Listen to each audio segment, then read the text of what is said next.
It was not transparent. It was not public. And then it was just released. They weren't ever shown this document that compiled everything that they did. Am I correct? I did not have any input into that.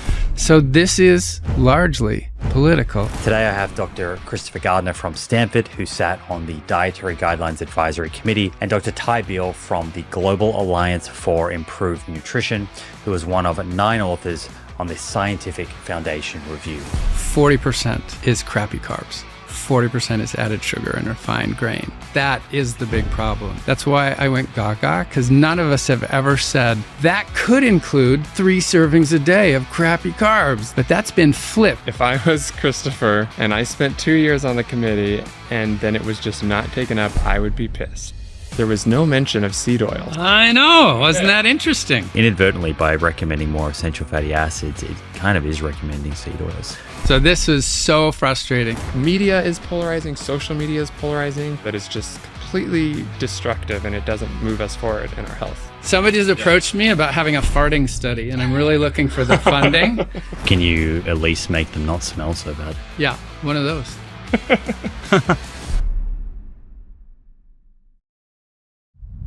Both of you have been involved in some capacity in shaping the current US dietary guidelines. No, I haven't, but okay. Well, to an outsider, I think most people who understand your role in the Dietary Guidelines Advisory Committee and your role in the foundation would assume that you've had a lot to say in shaping the dietary guidelines. And there's obviously been a lot of debate since the guidelines came out. So I wanted to get both of you in to talk about the new guidelines, the process, the science, the reviews that went into shaping them, and what's good about the new guidelines, maybe what's not so good, and what are the most important takeaways for our listeners. Ty, your first time on the show. Appreciate you being here. I really enjoyed your conversation you had with Marion Nessel on this topic recently. Can you just help people familiarize themselves with your role in nutrition science and what you're doing with GAIN? Yeah, so I'm a global nutrition scientist at GAIN, and we're an organization that really tries to help people get access to healthy, nutritious foods, especially people who don't have access, who can't afford it, or they can't access it in the market. It's not available. And so we deal with a lot of populations that have undernutrition. And this comes in many forms. You can be stunted, you can have anemia, you can have nutrient deficiencies. So a lot of my work specifically looks at understanding what are people eating around the world? How does that affect their nutrient status, their nutritional status? And really what can be done to increase it through interventions and policies. So a lot of my work has centered around looking at nutrition across the life course, particularly vulnerable life stages like early childhood, maternal and child nutrition, adolescence. And what we often see is that there's a lot of, there's a role for nutrient-dense foods, especially in the lower income context, because their diets are dominated by these starchy staple foods. They don't have access to like the diversity of foods that we have in the US and in other industrialized countries. And so our work really has focused on how do we increase access and consumption of these nutrient-dense foods? And so would you say, broadly speaking, the nutritional advice for low-income countries would be different to a country like the United States? I think when you look at where you're coming from, yes, because you have to try to get a population from where they are to where you want them to be. I don't think where we want people to be is very different. I mean, there's some genetic differences probably. There's some environmental factors that may influence nutritional status. But overall, I think a healthy diet in Africa and Asia is going to be healthy in the US, in the UK, in Australia. And Christopher, remind folks about your work at Stanford and the things that you're interested in as a nutrition scientist. Sure, thanks. Yep, so I've been there since 1993 as a postdoc, and now I'm a professor of medicine there, but my PhD was in nutrition science. So over those last 30 plus years, I've done 25 randomized human nutrition intervention trials. Mediterranean, keto, vegan, omnivore, a lot of weight loss studies. Actually, our group sort of name to fame came about when we did the A to Z weight loss study and the Diet Fits weight loss study. Those are the biggest, most expensive, longest studies we ever did. But since then, Stanford has opened up a new school of sustainability. Somebody donated, the Dorr family donated $1 billion to open a new school. And so that school has adopted food and nutrition as a pillar of the new school. There's 8 different pillars. And there's another group on campus called BioX that originated as a group of bioengineers, and the Clark family donated the Clark Center to be the intersection of bioengineering, medicine, and the humanities. And a new leader just took over after 20 years.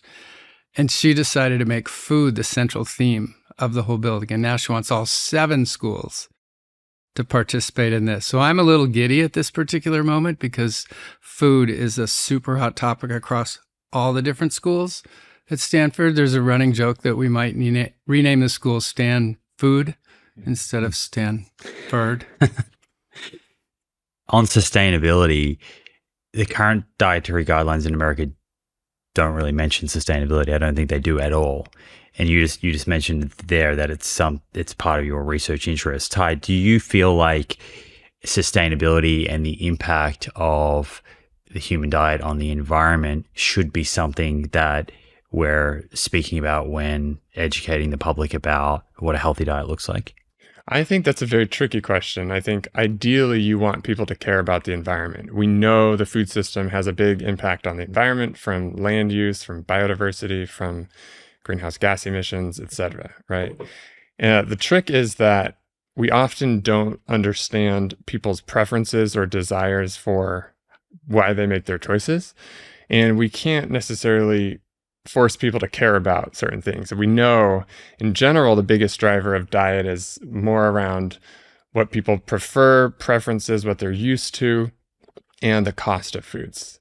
So while I think it's important, we have to be realistic about what we can expect individuals to make choices on to impact the environment. I do think it's important to make a distinction between what is the nutritional role of the diet solely on a nutritional basis, and then distinguish that from what does the evidence say on the environmental impact, because then you can kind of have a distinction and understand, well, if my values are mostly about nutrition, I'm going to make choices primarily about that. When I care about the environment, I'm going to also incorporate that into mine. So I think that information is useful and important. And you actually see dietary guidelines in certain parts of the world that have started to introduce this.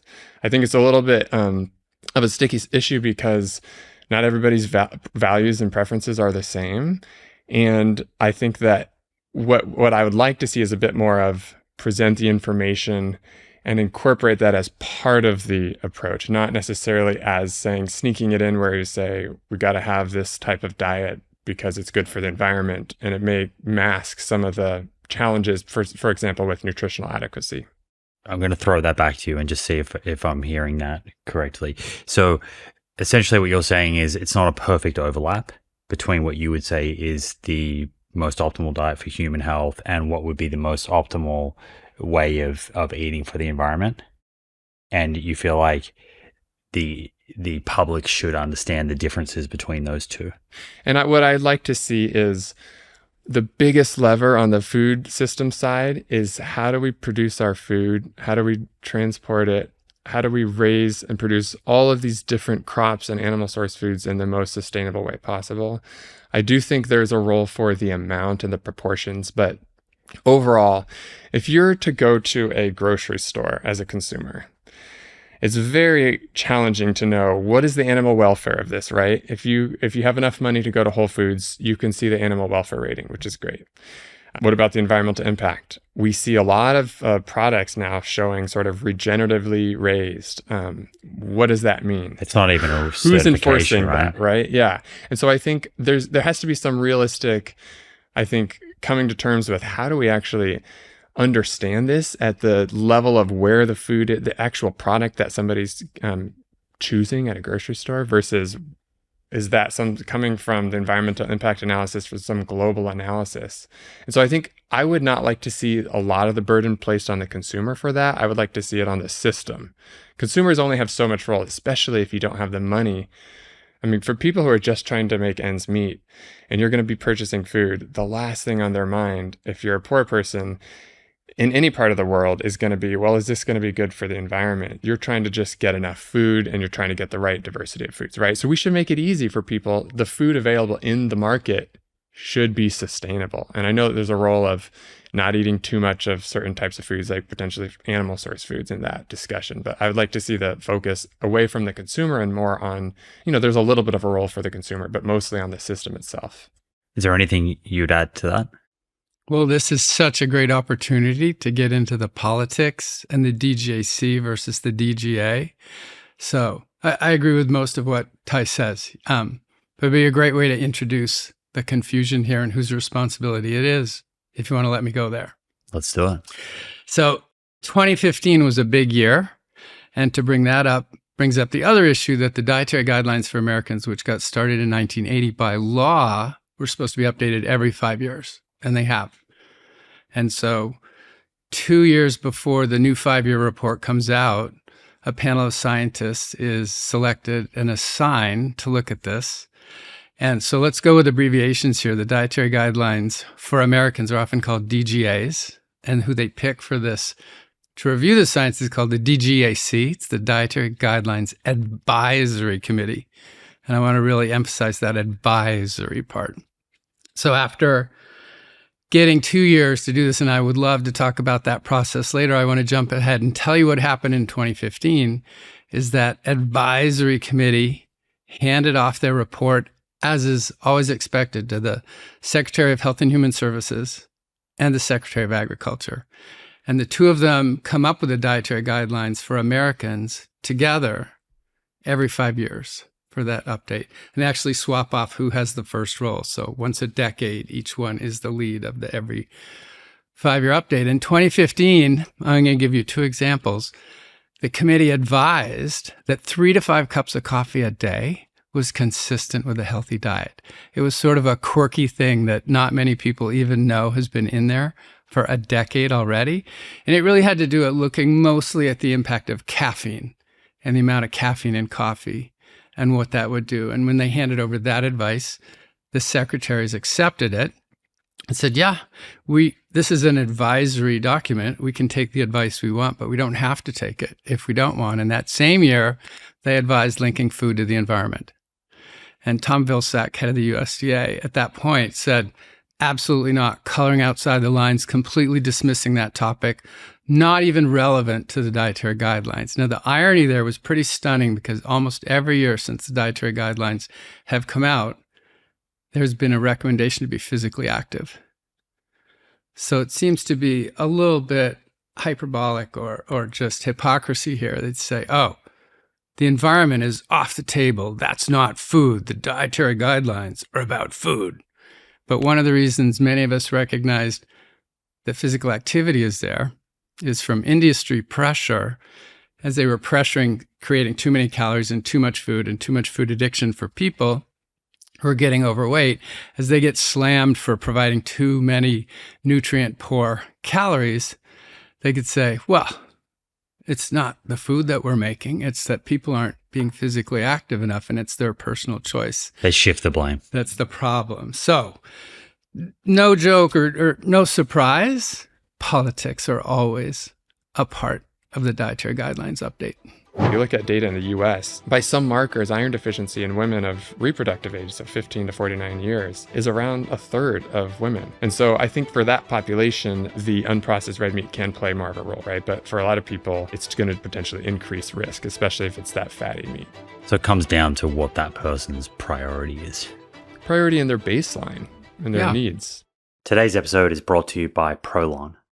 Prolon is a patented program developed by Dr. Walter Longo based on more than 25 years of research into fasting, metabolism, and longevity. The idea behind the FMD is to keep the body in a fasting-like state while still allowing you to eat carefully designed foods. The FMD has been used now in over 40 clinical trials, showing improvements in metabolic markers, reductions in visceral fat, and reductions in biological age under controlled conditions. What made it doable for me was the absolute simplicity of the program. Everything comes delivered to your door, prepackaged and labeled by day, so there's zero planning or decision making required. About a week after finishing the protocol, I felt more energized, lighter, and far less driven by sugar cravings. If you're considering Prolon's 5-day FMD, please do so under the supervision of your physician. It isn't suitable if you're pregnant, breastfeeding, younger than 18, or older than 70. If you're ready to take your metabolic health to the next level, for a limited time, Prolon is offering our listeners 15% off site-wide, plus a $40 bonus gift when you subscribe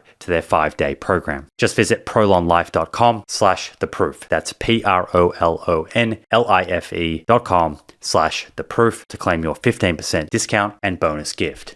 prolonlife.com/theproof. Is this something that you feel Canada, and I'd love both of your views on this, has done a better job of? Because it seems to me that they have provided dietary guidelines for their population that would improve public health as well as the health of the environment. Do you agree with that or disagree? Or Yeah, I think in general, the Canadian guidelines are held up as a good example. I think Brazil as well. One thing I think that people have commented on is in the plate, they show the actual foods. The previous My Plate, I think one of the criticisms was you don't actually see what foods are in there, right? Totally. So not only do they show you kind of the proportions, they show you which foods are there. And I think what a lot of people like about those, which I tend to agree with, is the protein foods. They show the meat with the legumes and the nuts and seeds in the same category, right? So it kind of shows you, here's the category of foods you can choose from. It's not necessarily saying you need to eat the meat and you need to eat right? And it's not necessarily, I don't think there's a separate category for dairy. Is there? Yes, there is. Separate category. There is. So dairy worked its way into that too. So yeah. I think in general, I think they're a good guideline. Yeah. So can I have a quick rebuttal to that? So one of the issues, not for you in particular, but interestingly, as RFK Jr. was considering these, one of the talking points was how confusing and abstract that concept was of the plate, and the dietary guidelines were too long and they needed to be shorter and simpler. But the reality is, once those get generated, all kinds of public marketing tools are created. I have a plate full of foods. So there is one myplate.gov with 4 quadrants and a little circle that's supposed to be dairy. But there's many representations covered with foods, as they're suggested. So I don't think it's just the Canadian that does this. The US has always had that. Just the simple one that they show. I mean, it's like the old issue of, should we eat less saturated fat or should we eat less fat? Well, fat's simpler to say, so we'll do that, and it backfired. So to say that the plate doesn't have pictures of food doesn't quite appreciate that there is a lot of public-facing material that goes that next step in the US as well, to be fair.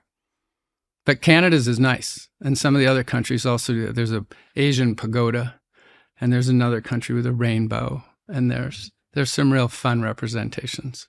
I want to come back to the Canadian guidelines later on when we get to protein.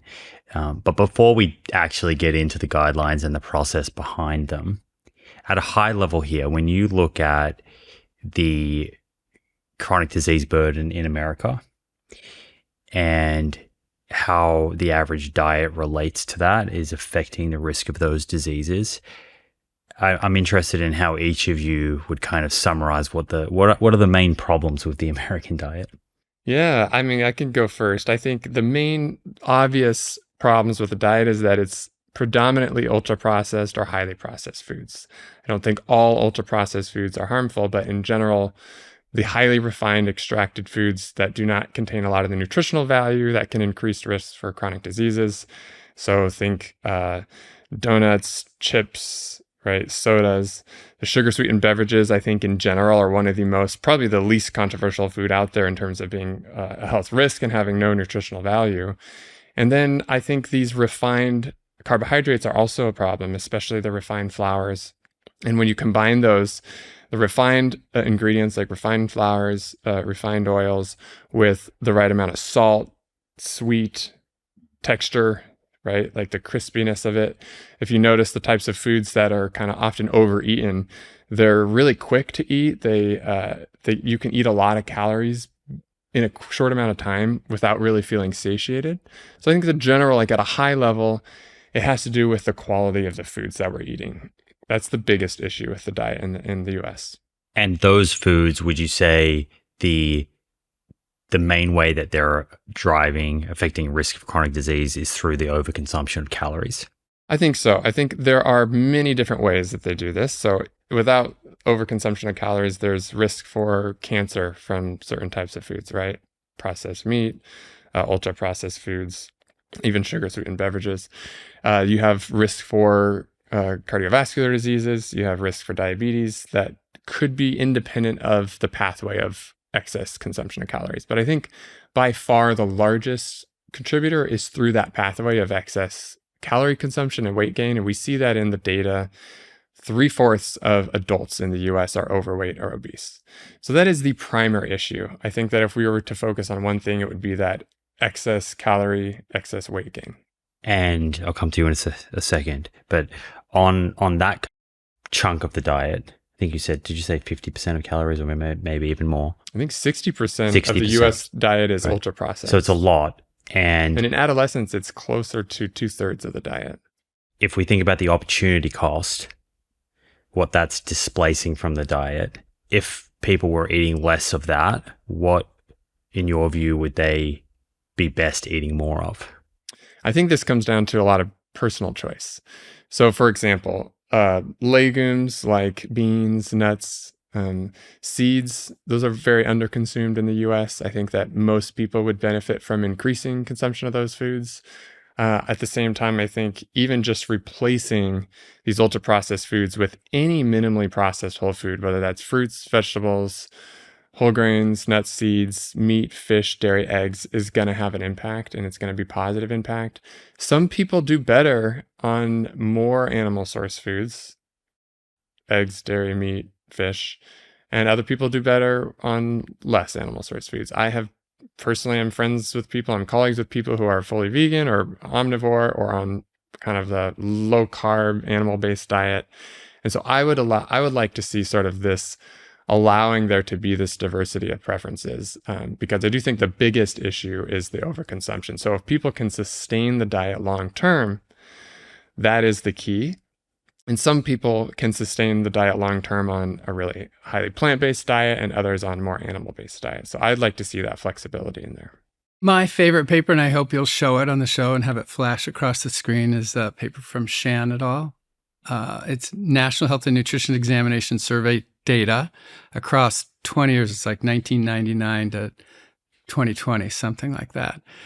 And they were trying to show trends across total carb, total fat, and total protein. And then they did a separate graphic for animal versus plant protein, saturated versus mono, polysaturated fat, and good quality carbs and bad quality carbs. And it is my favorite graphic. I show it almost every talk these days. It's going to completely back up what Ty just said. So if you look, you'll see that saturated mono and poly, just to use some rounding errors here, each contribute 10% of calories. Animal protein, 10% of calories. Plant, a little less than that, but in the ballpark of 10. Good quality carbs, whole grains, whole beans, legumes, nuts, seeds, 10%. 10. What's left? 40. So 40% is crappy carbs. 40% is added sugar and refined grain. That is the big problem. And interestingly, the Maha report very much focuses on that.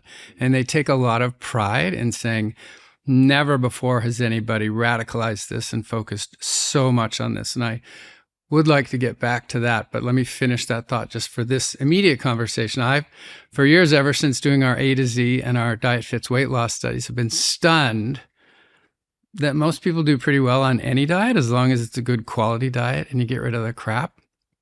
So I would love to see that 40% of added sugar and refined grain go away. And if it was all carbs, it could be healthy. It's hard. Not many people can replace 40% with more beans and whole grains and nuts and seeds. And I know there's a community that wants it to be all replaced with fat. And so I'm seeing there's another group that wants it to be avocados and olive and meat and whole fat dairy.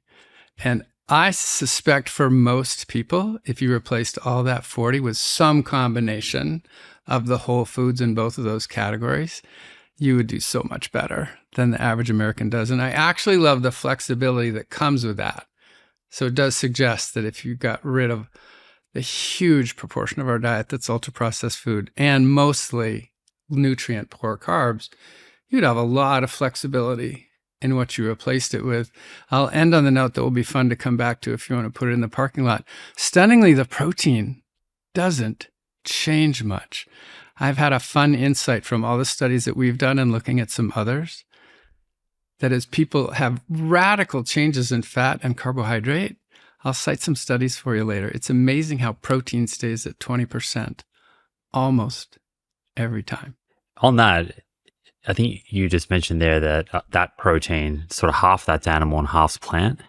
I had thought that almost 3/4 was animal protein and 1/4 was plant protein. Well, okay, so most people get about 18%. If I were to look across a lot of different databases, I say it usually ends up being 15 to 20. If you look across the entire world, almost every culture that I've ever seen is between 15 and 20.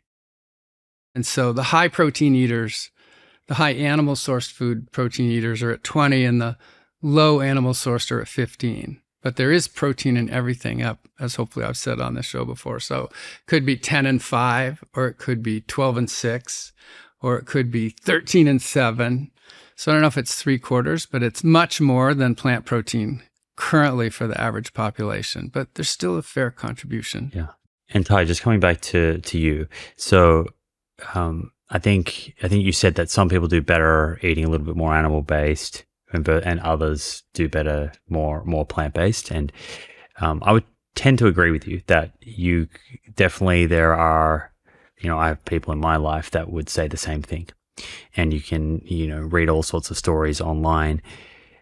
My question to you is that always representative of long-term health outcomes, how someone feels today? I don't think so. I don't think we know the answer to that question. I think that's very important.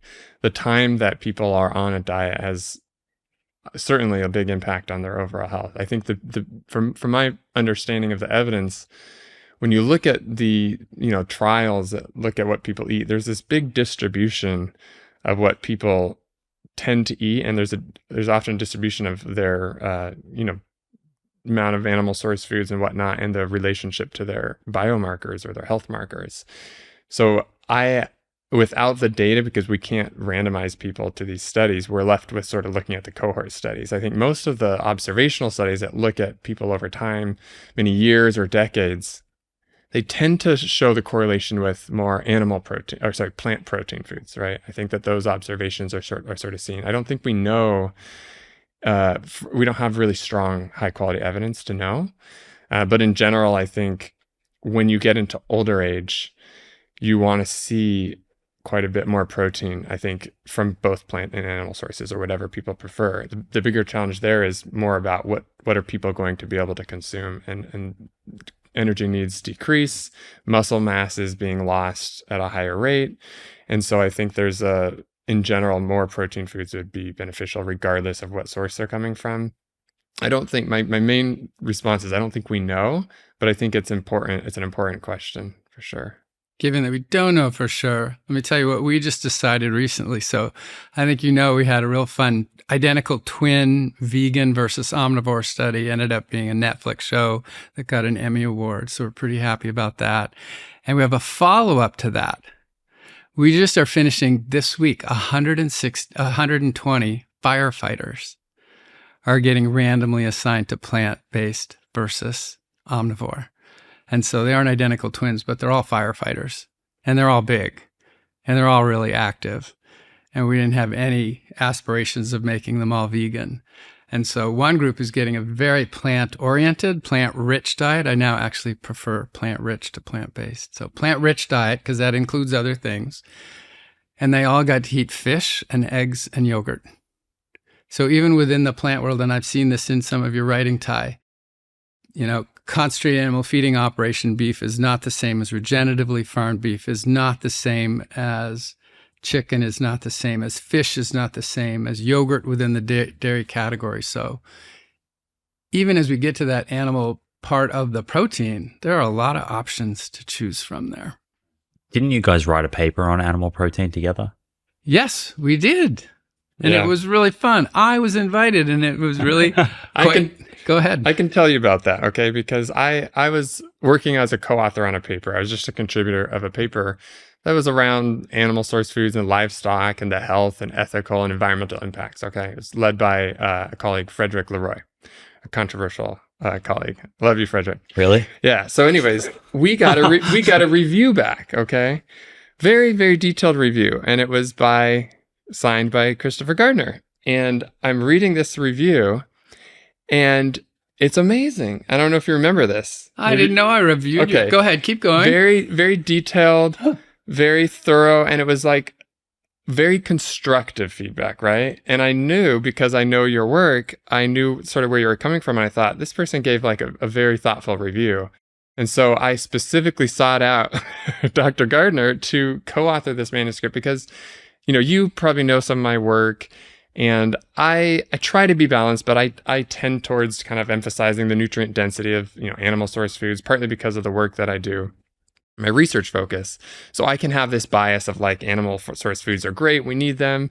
When you say partly because of your work, just to point this out to the listener, because you have a lot of focus on low income countries, low income countries, and then that's merged into the nutrient density of the foods, right? And so I know I have these biases. We all have biases. Right. If you go through a PhD, one of the things they teach you is that we all have bias. The best thing you can do is be aware of it. It's called reflexivity. Really understand it, be able to communicate that. So I invited Dr. Christopher Gardner, and it was interesting when I reached out. I said, you don't have to commit to it. I'd love to just get your thoughts on this, have a discussion, and you can decide after the paper's been written, right? And I also invited on the environmental side, I invited somebody, Mario Herrera, who is, one of the key modelers on the environmental impact of diets in the Eat Lancet Commission. And so my goal was to be like, let's get some people on different sides of this debate. I want to try to get it like as close as we can to sort of an objective reality. So that was what led me to ask. I don't know if you remember writing that review, but it was signed Christopher Gardner. Maybe it was another person, but it was a very good review. And I was very impressed. And I have to say, the paper is stronger for it. Like I think of some of the biases that I had, and inherently in the work that I do and maybe my slant, I think they were a bit countered, and there were some challenges. We had some discussions of, okay, how do we phrase this? What does the evidence say here? And I think overall it made for a much more balanced final paper. Yeah, I commend you on reaching across the aisle to do that. That's really what science should be about, right? Healthy debate and having our ideas tested and going through that process to come to the best conclusions and reducing uncertainty as best as we can. What was your experience of writing that paper like? Yeah, I was so pleased to be invited, I have to tell you. So I've really spent the last at least 10 years being frustrated at all the built up controversies that would be more consensual if we just talked to one another and said, what are we really talking about? Which papers are here? So when I got the invitation, I kind of forget the review part, but I will say to that end, I sign all my reviews. So I don't know how much you know about the review process. It's usually blind, and some people are quite cruel and unconstructive, and it really doesn't help the science. So I was like, I'll own this. If you want to know who said this, I said it, and I'm trying to be constructive, and I agree with this part, and I disagree. So it was really reaffirming to get a call that said, hey, you look like a reasonable plant-based person. Okay, I think I want to have a reasonable, constructive one on my side. And I do very specifically remember that offer, which was really enticing, that said, if you do this and you join, and at the end you feel compromised and you don't want to be on it, you can take yourself off. That was such a great approach. So hats off to you to including me and giving me an out. And I stuck with it. I'm a co-author on the paper, and I had many comments, which you said, yeah, you're right. That one goes. And I learned a lot from the paper as well, because it's not It's not the side of the argument that I often present. I said, oh, yeah, low and middle income countries, absolutely. Oh, I hadn't really thought about that angle even in the US. So it was a great collegial process there. Thanks for including me. What were some of the main takeaways from that paper? I think that the high level takeaway was sort of there are benefits of animal source foods and risks of animal source foods, both on the health side and the environment side. And on the health side, the benefits really come from the populations that have very low consumption and have higher burdens of undernutrition. And so in certain countries in Africa and South Asia, consumption is very, very low, to the point where you can increase animal source food consumption. It's going to reduce anemia, reduce stunting potentially, and reduce nutrient deficiencies. And then at the same time, there's these risks of excess. To try to kind of simplify it, we took off a lot of you could go down rabbit holes, but we looked at like the saturated fat issue, the processed meat, and the red meat. And I mean, my general takeaway from it was saturated fat, there is some increased risk there. The processed meat, very clearly, there's increased risk you need to limit. And then the red meat was the unprocessed red meat was sort of, you want to moderate. There's some sort of amount where you have too much and it's harmful, potentially. And it depends on the population. I think when I looked at the data, which I think is surprising, if you look at data in the US, by some markers, iron deficiency in women of reproductive age, so 15 to 49 years, is around a third of women. And so I think for that population, the unprocessed red meat can play more of a role, right? But for a lot of people, it's going to potentially increase risk, especially if it's that fatty meat. So it comes down to what that person's priority is. Priority in their baseline and their needs. Yeah. And the context. So you have a great graphic in that paper. So we had the water domain and the land domain and all the other domains. And in branching off of each one was, here's a pro and here's a con, here's a pro and here's a con, here's a pro and here's a con. And so if you looked at it in this country for that person, it was a pro. And in this country for that person, it was a con. It's really, that's actually the way nutrition works. And with the environment too, it's sort of how do you produce these foods? To your point about how is it raised? Is it regeneratively raised? Is it done in a more sustainable way? There's these impacts around, I think we looked at soil health, water quality and quantity, greenhouse gas emissions, biodiversity, all of these things, right?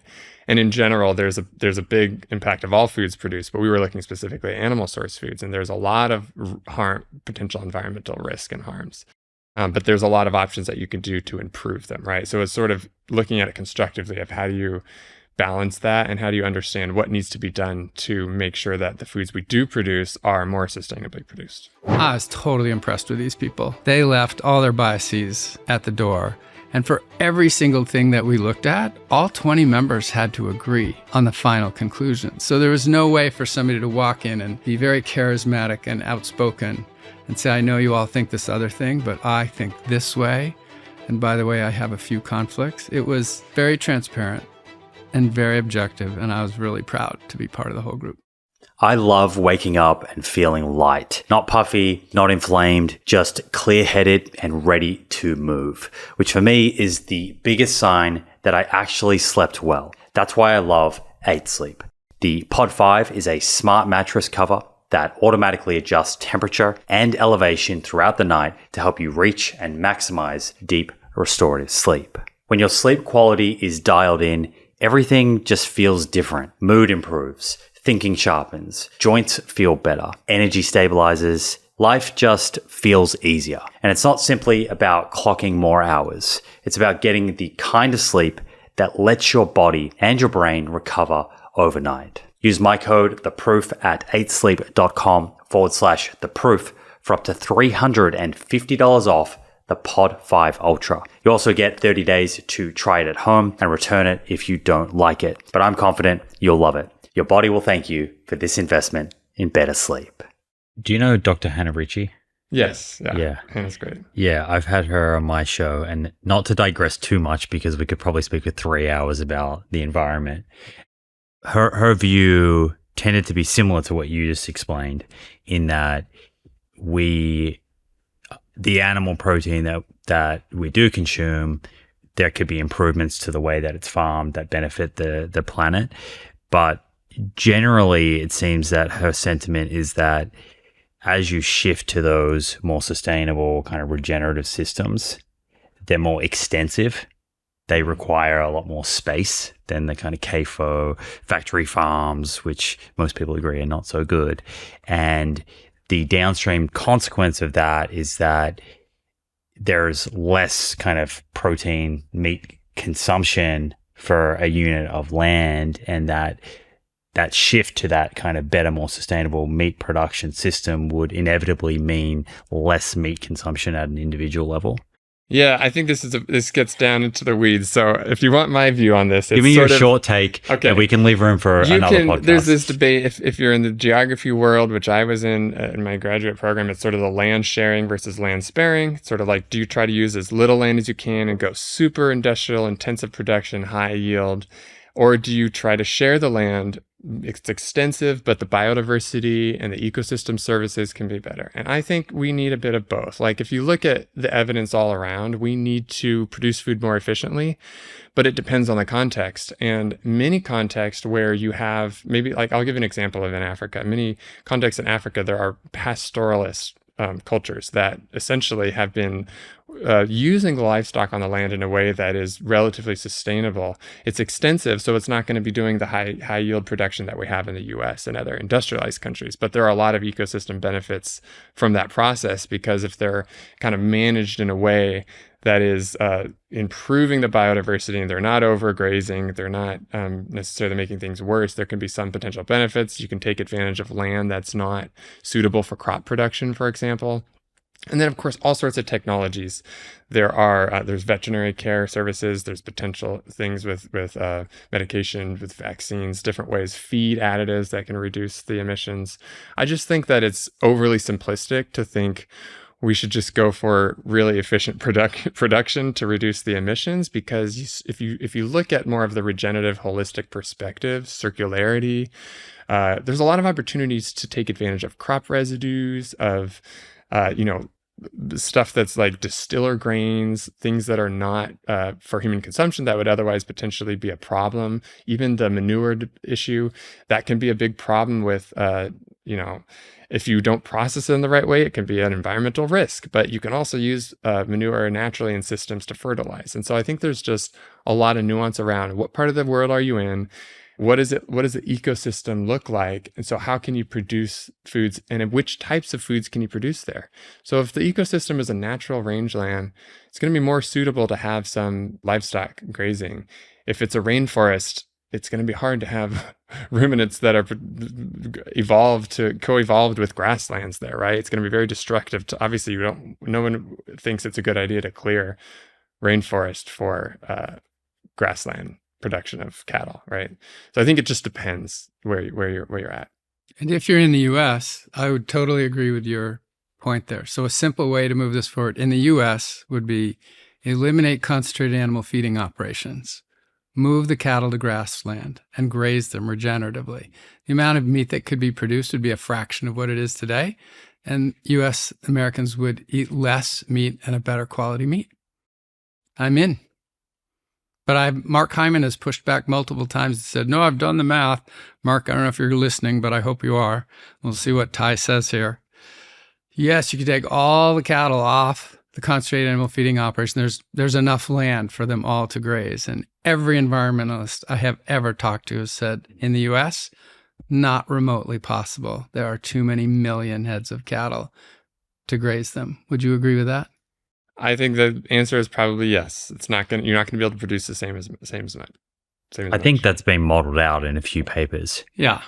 Even when you take all of the factory farms, plus there's a lot of cropland that's used to feed them. Yes. When you take all of that and you shift to a regenerative system, I don't think it can supply as much meat. I don't think so. I think that at the same time, you have to look at the amount of natural rangelands in the US is quite vast.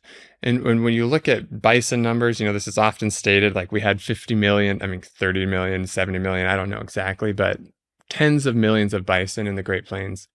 But the sort of issue is, yes, they were naturally there, but could we at scale do the same type of thing in our current industrialized society? I don't think we could. I don't think that's realistic. I think that at the same time, there are a lot of ways to go towards more regenerative production. And I think that there are a lot of producers that are doing that. I visited ranches where the diversity on the land is really extensive. And there's this whole issue of what happens to the land. Like there's a lot of efforts by environmental scientists and conservationists who say, can we remove the livestock from the land and potentially rewild or create that for other purposes? I think the reality is that to whatever extent that can happen, that can be a good option. But what often happens is the economics drive what happens to that land. And if there's fragile ecosystems, there's actually, World Wildlife Fund is working in the prairies. They have a whole program that they're actually working with ranchers as conservationists, because they know if they remove the cattle from the land, there's actually potentially worse consequences. But if it can be managed in a way that is beneficial, they can preserve the ecosystems, the natural ecosystems. So again, it's a bit of nuance. I don't think we can produce as much, at scale that we would like to in that way. And so I think there has to be there's some trade-offs. There's like synergies and trade-offs, and that's one of the trade-offs. I think this is probably a conversation for a whole nother episode. So let's park it and come back to that. We're here to talk about the guidelines. Oh yeah. I forgot about that. I think we're trying to avoid that. So I'm not. Bring it. Okay, so let's do this in chronological order. Your advisory committee brought out a report first, and then Ty, you were involved in the scientific foundation. So let's start with you, Christopher. What is the Dietary Guideline Advisory Committee? How was that formed, and what was the intent behind that? Okay, and feel free to rein me in, because I've given multiple talks on this, although I had hundreds of slides, and I have no slides today, so I'll try to keep it shorter. This happens every 5 years. I've been nominated twice, in 2015 and 2020, and I wasn't picked. And I was picked for 2025. It's an enormous honor, but I didn't actually know what I was getting myself into. So to be picked, you have to be nominated by multiple different organizations, and then they take these nominations into account. They vet you to see if you have too many conflicts of interest.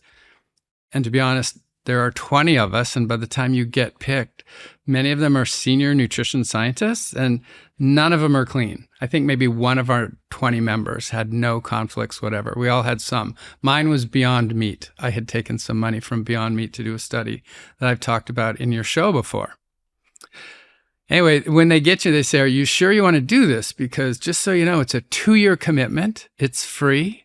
It's voluntary. There'll be 2 Zoom calls a week for 2 years. You'll have to come to Washington, D.C. 6 times for a full day public meeting to show everyone what you're doing. And as the committee got started and met each other, I said, okay, Senna, before you go anywhere, we're going to give you a list of 80 potential questions that we pre-selected for you that we want you to answer. And having done this before, we don't think you can do it in 2 years. So rank them as high, medium, and low. And we'll try to get to the highest priority first and then go from there. And now you're not done. Now you all have to establish the PICO guidelines for the search. So PICO means the population, the intervention or exposure, the comparison to that intervention or exposure, the outcome of interest, which could be a blood pressure, it could be mortality, and the time. If it was blood pressure, it could be 4 to 8 weeks. And if it was mortality, it would have to be decades, maybe. And so we had to do this because we had a staff of 30 people helping the 20 scientists, 30 federal employees prepared to do the searches for this. And it's called the NESR. I'm going to blank on this anyway. It's a search committee that helps us. And they're like professional librarian search PhDs. And so what would happen is you'd say, this is who I think the PICO guidelines suggest the search should be for. And they would come back to us and say, well, with that set of guidelines, we have 1,000 papers. You won't have time to read them all. And we say, oh, okay, we need to narrow the guidelines so it's more realistic to answer 60-ish questions. And sometimes it came back with nothing. And they said, your search criteria are too strict. You won't be able to answer the question. Are you willing to loosen them at all? So we spent months just defining the search criteria for these before we ever looked at a single paper. It was, to be honest, it got super annoying. It's like, when do we get to do the work? And so it was months and months later when we first started this, and of the 20 individuals involved, pairs of us were assigned to be the lead for each question. And then 2 are sort of the backup leads, and the whole rest of the committee had to approve everything before it got written up in the report. So we would take these and we would, the leaders had to read all the papers, and the federal staff did this amazing job finding the papers and extracting the data, putting it in an Excel sheet. We could sort by year, we could sort by country, we could sort by race, ethnicity, we could sort by socioeconomic status, we could sort by blood pressure versus cholesterol. So we had all this time to read it, play with it, come up with something. And once in public, we had to explain what the criteria were for the search. And the next time in public, we had to say, this is what we found. This is what our conclusion is going to be. And if there were enough papers for a conclusion, we had to use another set of criteria to say, was it generalizable? Was it precise? Was there a risk of bias? Was it generalizable? Was it direct? And so we had to rank everything as strong, moderate, or low. And so we would have a conclusion, yes or no, or neutral, with this much strength. And I'll just give you as one example. I was in charge of food sources of saturated fat with Deanna Holscher. That was one question, food sources of saturated fat. In our 2 or 3 months of working on that one question, there were 31 sub-questions. If you can imagine a different population, a different exposure, a different comparator, a different outcome, and a different time, that meant there were all kinds of permutations. And to this. What kind of saturated fat? Yes. So, yeah, we actually didn't get to carbon length, to be perfectly honest, but we did do meat versus dairy versus tropical oils. So again, this was food sources. This is actually something I was really excited to tackle, because what you just brought up is maybe a 12 carbon, 14 carbon, 16. No, that was something that we considered, but the way we were tasked this particular round of the DGAC was to look at, the food sources are meat, dairy, and tropical oils. And the comparators could be a high-fat meat versus a low-fat meat, or it could be a high-fat meat versus legumes. And the dairy could be high-fat dairy versus skim milk, or it could be milk versus soda. And so all those were the things that we put together, and then we'd say it, and then we'd announce it, and we'd talk about it in public, and we wrote it up into a 400-page report with a 1,000-page supplement, and we handed it off to the Secretaries of Health and Human Services and Agriculture in December of 2024, as the administration in the U.S. was turning over. And despite having a different Secretary of Health and Human Services and Ag throughout the entire 2-year process, at the very end, we handed it off to other people. And just to be clear, this is just a piece of advice. It's not something that the government has to use to formulate the dietary guidelines. And as I was trying to point out earlier, the 2015 classic was they took the caffeine in the coffee as advice, and they did not accept the link to the environment. So no one was under the illusion that all of our advice would be taken. It was advisory, and we did in the final report have a 10-page summary and even a 2-page conclusion to the 10-page summary. If you're going to fix anything, we suggest you fix this. These are the biggest things. So that was really mind-boggling consumption of time. It was really an honor to be part of this. And if you could put ultra-processed foods in the background that we could cycle back to, is a really interesting difference to how we addressed ultra-processed foods, which is a huge priority of this administration currently, to how we address some of the other things. So I think we'll illuminate a couple other issues. Yeah, I think that gets us to health equity, which we'll get to. Yeah. Just quickly though, you mentioned 19 of the 20 committee members had some type of conflict of interest. Yeah. I think Nina Teicholz was pretty critical of that. So for the listeners, if they have heard that this committee, had a ton of conflicts of interest, there's a lot of ideology in the recommendations. How did you as a group put your ideology, preconceived beliefs about food and nutrition to the side in creating that report? This really merits going into a little more detail. So we were asked to say, did you ever receive any funding for research? Did you ever get an honorarium for going to a conference? Did anybody ever cover your travel, your flight to the place? Did anybody ever cover a hotel for when you went to this? It was really a huge category of possible conflicts of interest. None of them were, did you ever take the money to go to Hawaii and have a vacation with your family? They were all very research oriented, and some of them were quite benign, and we were asked to list every single one of them. This has been a critique of every Dietary Guidelines Advisory Committee since the beginning of time. If you can imagine finding 20 scientists who are willing to talk about these things, who have the imprimatur to talk about these issues, and I just said imprimatur. I just slaughtered that word, whatever that word is. You're going to get people with conflict. This is the first year they decided to approach this a little differently, which was, I think, to their discredit. They made a huge list of everybody's conflicts. In past years, they showed which members had which conflicts. So you could see some had 10, some had 5, some had 2, some had 1, and one person had none. When you looked at the whole list, it was really long. And they said, no, the point is we all know there's conflicts of interest, and collectively, these are all the conflicts they have. And so we are being transparent about this. And I think the lack of linking them to specific committee members hurt them in the long run, because I think people were blown away by the length of the list, which was many. They paid for my hotel. They paid for my flight. It's a very inconsequential thing 5 years ago that I did that I'm required to list. So that was part of the process, was owning up to all the potential conflicts of interest you had. So some of them were quite benign. And I'll just finish that by saying, I was totally impressed with these people. They left all their biases at the door. And for every single thing that we looked at, all 20 members had to agree on the final conclusion. So there was no way for somebody to walk in and be very charismatic and outspoken and say, I know you all think this other thing, but I think this way.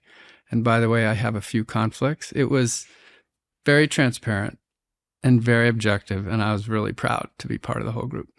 And Kai, the scientific foundation for the Dietary Guidelines for Americans. So that's the group that you were a part of, which came after the advisory committee's piece that Christopher just explained there. When were you invited to be a part of that group, and what was the kind of mission that group was given? Yeah, well, I have to start off by saying, if I was Christopher and I spent 2 years on the committee and then it was just not taken up, I would be pissed. So I have to say, I totally validate that feeling. Like, actually, when I was approached, in the back of my mind, I was thinking, what is Christopher kind of going to think about me doing this new group? So anyways, obviously there was only a year worth of time from when the new administration, the new secretary came, and when the guidelines came out in January. And so I was approached I don't remember the month, but I was approached at some point several months ago and was just asked, I wasn't given a lot of information, but just asked, look, we're recruiting some scientists to do the guidelines, and we want you to write this specific section on vegan and vegetarian diets, and how do you make sure that they're nutritionally adequate and whatnot. And I said, I think I could do that. I have written a bit about that. I know about that, so let me do that. And so I was honored, and I know when you're involved in something like this, you don't really have a lot of control over what's done with it. You don't have control over how the conflicts were communicated, right? And so you're signing yourself up for some I knew I was going to have some criticism, or there's going to be some controversy, but I thought I think this will be something I want to contribute to. So I was honored, and I thought, I want to be able to speak about this specific thing that I have, expertise in. Okay, so your involvement in the foundation piece, which I have here, was just on the vegetarian and vegan section of that paper. And then one other section I also wrote on the life stages, which is very short. So yeah, that was my role. So as in the appendices of the scientific foundation, you can see all of the authors' specific reports. So those are just as we wrote them, right, without any additional authorship. Now I will say that we had two kind of double-blind NIH reviewers for each of the reviews that we went through. So they had a round of review where they gave comments, and we had to respond point by point, kind of like in a peer-reviewed publication for a scientific journal. And just to be clear, we kind of alluded to this earlier. This is something I learned in your conversation with Marion, who, as I also mentioned earlier off air, is just sharp as a tack at 89 years old. Yeah. Sharper than I am. Wow. Goals. The messaging on these guidelines is meat, protein, animal source protein. But the guidelines themselves do not say prioritize animal source protein over plant protein. The bullet, you can read it verbatim if you have it there. It does not say that. And I think the intention, at least my understanding of this, is that it's not trying to distinguish. And even in the serving sizes, it lists options of plant sources and animal sources, and it doesn't say to prioritize. Here's the truth. Most of us are drowning in pills. We open the cabinet each morning, we grab a fistful of capsules and think there has to be a better way here. We're spending hundreds every month, and honestly, it doesn't feel like how a healthy human should approach supplementation. Enter iMate, a brand that I'm genuinely excited to talk about because I'm directly involved in their formulations as part of their scientific advisory board. Their flagship product, Daily Ultimate Essentials, replaces 16 different supplements with one comprehensive drink. It delivers 92 bioavailable nutrients, including essential nutrients like choline and B12 and iodine, selenium, vitamin K2, magnesium, copper, etc. The nutrients that matter most for common gaps. And here's what really matters. It's NSF certified for sport, so what's on the label is actually in the product. No fillers, just well-dosed, evidence-informed ingredients, an important distinction in an industry that's still very underregulated. For listeners of The Proof, use code Simon at iamatehealth.com for a special discount on your first order of iAmate Daily Ultimate Essentials. That's iamatehealth.com and use the promo code Simon. Replace your cabinet full of supplement bottles today. I was interested to learn that the scientific foundation piece that your group created was sort of then handed over and the dietary guidelines were created from there, but your group didn't actually create the final dietary guidelines. And this is something I think is very fascinating. Marion Nessel told me on the interview with her that I think it was 1998, if I'm not mistaken, she said that all the scientists actually drafted the actual guidelines. Now, I think since then, it has always been the case that there's a scientific group that kind of writes these advices, does all these background reviews, and they hand it off. And you sort of, you're a bit powerless in the instance that you do all this work and you spend a lot of effort and time, and then you don't have control over what's exactly phrased and what's taken up. Like you mentioned, the coffee thing was taken, but the environmental issue was not. And so that was, I did not have any control over what's in the pyramid, what is right in the actual guidelines themselves. But what you can read is that the scientific foundations, the background document is sort of a synthesis of those appendices of the individual authors. And that document, it's about 40 to 50 pages, kind of goes through the justification and the research questions and what was looked at, right? And then from that, I think the intent from the outset was really to make this 5 to 10 page document that was just listing at a high level some of the key guidelines. And when you first saw the new dietary guidelines, that document with the pyramid and the kind of subtext that goes with the pyramid, what was your first reaction? Were you pleased? Were they representative of the scientific foundation's advice and review? So I was reading them as the rest of the country was reading them, who was those who are early interest, adopters or whatever. And so I was kind of fascinated to see the graphics. I went to the website. I think I was generally pleased with the whole food message, the calling out specifically the highly processed foods, the refined carbs. And I think I was in the graphic, I saw the steak and I thought that's going to be a topic that people are talking about for a lot of reasons, of course, the price of it, the size of it. And then I looked through I kind of read through, and I was actually on my way to DC that day to sort of release these guidelines. And so I was looking at this thing and kind of reading them in real time as they came out. I think I saw the mention of the the butter and the tallow, and I was like, okay, interesting that they're Spicy. listed there. That's going to be spicy. Right? And then I looked at the wording of the oil. One thing I noticed was that there was no mention of seed oils. I know. Okay. Wasn't that interesting? Yeah, So- it did say to consume more essential fatty fatty acid oils, which- but olive oil was listed. right, but sort Which of is not particularly high. inadvertently by recommending more essential fatty acids, it kind of is recommending seed oils. So wait, I have to jump in here. So this is so frustrating. So I will start out and say most of the guidelines were fine. And I want to get back to how radical this is, because it's not really radical. Eat more veggies and fruits. Don't eat so much junk food. 2 to 4 servings a day of whole grains. But this whole idea of the line that says choose healthy fats and the subtext that you read, so you hit the nail on the head there. It said, including essential fatty acids. The one example they gave was olive oil, and 2 alternates were butter and beef tallow. So the essential fatty acids, for anybody who goes to be a dietitian or goes to school in nutrition, knows it's linoleic and linolenic acid. Those are the 18 carbon double bond or triple bond fatty acids.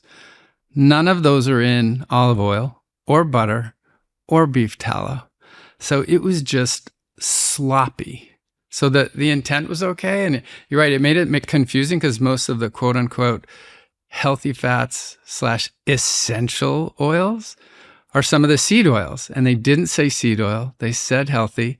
And they just kind of have this sloppy line where they got essential fats wrong in the central wording of the document. Just to push back a tiny bit on that, because I read this and I was like, okay, this is wrong. But then I reread it and then I kind of looked at foods like olive oil does contain some essential fatty acids. It's not a false statement. Even butter and beef tallow do contain some essential fatty acids. So All it's not fats have them all. it's not to the letter a wrong statement. It's just that there are other foods, like you say, that are way richer in essential fatty acids. Okay. I also have to say, to the credit of the guidelines, which I generally, of course, I contributed to these, I'm biased, but I think that generally there's a good message here. The statement does say food sources of fat. So it does emphasize food. And I think that sometimes is underemphasized in the communications. For example, you have the butter. That's a big stick of butter, right? If you look at the serving sizes, there actually is a line in the footnote of the table. This is a 2-page document, and it says small amounts of added fats like butter can be okay, right?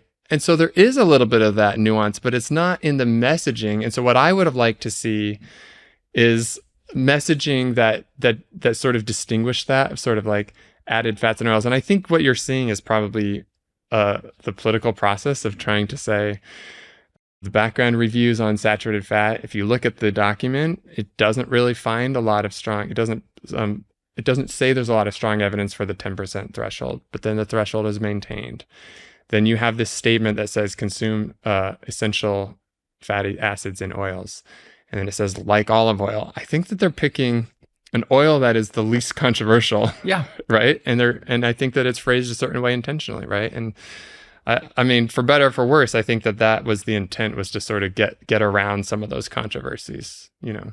I want to come to some of the specifics here and talk about fats and protein and the way that they're treated in the guidelines. But just broadly speaking, in terms of the 2 reviews that your groups did, because you did come to slightly different conclusions, was there a difference in the way you were treating evidence? Because the evidence base is the same. The studies are the same that you guys had access to. But in terms of weighing evidence as weak or strong, was there a difference in that process? I'm going to push back on that statement. They've never been compared head to head. So the report that you released, I don't think has gone up head to head with the Dietary Guidelines Advisory Committee's report. The politicians took your report and made all these conclusions out of it. They didn't have to use, just like they didn't have to use our advice. Sure, but I think they didn't have to use your like advice. 30 of the 50 odd recommendations get kind of rejected, or is that not That was true? politics. That was not your group. You didn't go through 50 things one at a time, or did you? I didn't go through any of that. But the So Scientific personally, Foundation report does. I think somebody did. Now, I don't know who went through those. So this would be a great question for you. So tell me if I'm getting this wrong. My assumption was there is a section of 56 things that the new guidelines either agreed with or partially agreed or didn't agree with. Those are the Dietary Guidelines Advisory Committee. I don't think anyone on your 9-person committee ever saw that. In this foundation document that I read, which Ty's saying is from a collection of people, in that document, it does go through the 59 recommendations, and they're either kind of rejected, accepted, or something in the middle. I have to say Partially. honestly that I don't know who reviewed those. Yeah, So not you. It was not me. I can say, okay, let's talk about the differences at a high level. First of all, I think there's a lot of the controversy is from communication. Yes. Okay. Can I read out a quote in this, which I think will act as the perfect Sure. kind Okay. of segue? Because this is a quote that's at the beginning of this Scientific Foundation paper. Okay. So it says, the committee consistent. So when they refer to committee, they're referring to your report. The committee consistently advocated plant-based dietary patterns, deprioritized animal source proteins, and favored high linoleic acid vegetable oils. For example, the DGAC proposed reorganizing protein food subgroups to prioritize beans, peas, and lentils, while listing meats, poultry, and eggs last, a symbolic reordering lacking scientific justification. The report recommended that fat replacements focus on plant-based sources, encourage dietary patterns that increase plant-based and decrease animal-based protein foods, and continued long-standing recommendations for low-fat dairy and butter replacement, despite emerging evidence that calls these positions into question. So when I read this, it does very much challenge the advisory report that your group put together.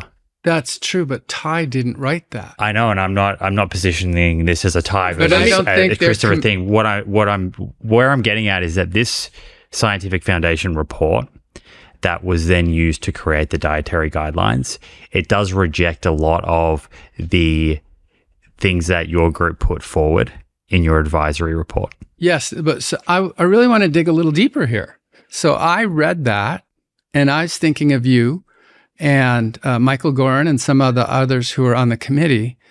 And I can imagine if they had read that line and said, that line is going to be attributed to you, they would have been upset. Because I don't think they were. I think that you put all your material together. Here's my section. Here's my chapter. Here's another one.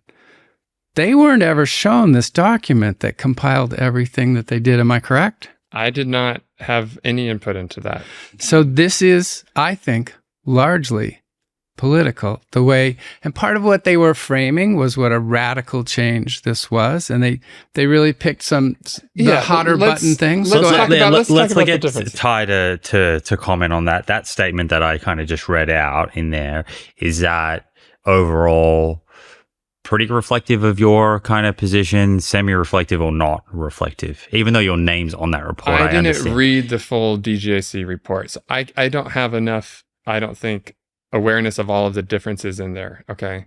What I want to say is that when you look at the findings, I actually went and looked at the report and some keyword searches, because I think a lot of this has been political, intentionally trying to make a contrast with the previous. If you look at the word nutrient density, it's in there like hundreds of times, probably over 100 times the word nutrient density is in the DGAC report, and in the previous one from 5 years ago, and the previous one from 10 years ago, okay? So there has been a focus on nutrient density. That is not necessarily new. The other thing that I think is very common is the focus on minimally processed whole foods. You see that in there, right? Fresh foods, produce, all of that. I think one of the main differences that we see is the specific verbiage of calling out highly processed foods. And you can correct me if I'm wrong, but in my understanding, the one of the big differences is that the new guideline report, the scientific foundations and the guidelines themselves, they don't say ultra processed foods, but they say highly processed foods should be limited in some language. And I think that was the criticism of even Marion Nessel said this, of the previous committee. They sort of said the evidence wasn't there right now. We're going to this is a future research thing. And the other difference I think that I like about the newer version is that the emphasis on cutting refined grains is stronger. Now, the previous guidelines from 5 years ago as well, they always say emphasize whole grains. They say try to make at least half of those whole grains. I think something like that. I think that what the criticism, and I sort of share this, is yes, but it also allows half of these to be refined grains. So maybe you can respond to this, but my read of even the DGAC report is that it is still allowing 3 servings of refined grains and 3 servings of whole grains. It's not saying you should consume 3 servings of refined grains, but these actually say limit as much as possible the refined grains. And the added sugar limits are a little bit lower. So if I'm going to call out what the differences are, those are the main differences. Now with the plant and animal source foods, the messaging on these guidelines is meat, protein, animal source protein.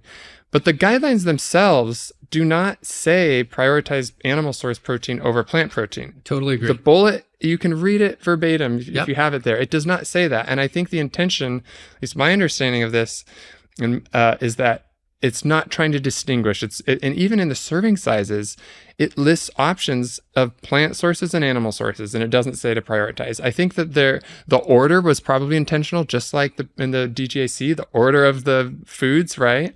And so I think there was more emphasis on plant proteins in the DGAC, and I think in this one there is not an emphasis. But again, it's a bit of a small difference because it's not trying to say prioritize animal proteins. It's just saying overall. You kind of inadvertently By the order. By the order Well, and by the the size. graphics. The size. Look at the size of the foods, the and then nut, and the also just seeds. the order in the list. I know there's serving size sections, but That's how hidden. many people No, actually that's get hidden. there? And the other thing is, I just want to add another criticism of the current guidelines. So the other thing I think that I would like to see was the listing of healthy fats from foods. I'm glad they said foods, but they put the order. They did not put fish. They did not put seafood Yeah. and nuts and seeds and Or avocados avocados, first, yeah. right? Yeah. So I think that would have been aligned with the evidence, and that would have been a positive thing to be able to put those first. You don't even have to get into necessarily the animal and plant source food debate because you're listing seafood and you're listing nuts and seeds and avocados. And then it would have made it much more likely and easier for people to meet the 10% of The total saturated daily fat. calories from saturated fat recommendation when you put those foods containing fat in that order. Yeah, you've got some things to say. Can I explain why I went gaga and just went ballistic there? That's going to be on the highlight reel.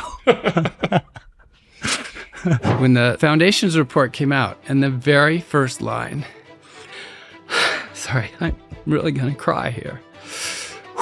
It was so hurtful that first line says, our central concern is that you were scientifically inappropriate and you used a health equity lens to look at everything. You should have just looked at the science and later gone back to look at health equity. I'm sorry, that is racist.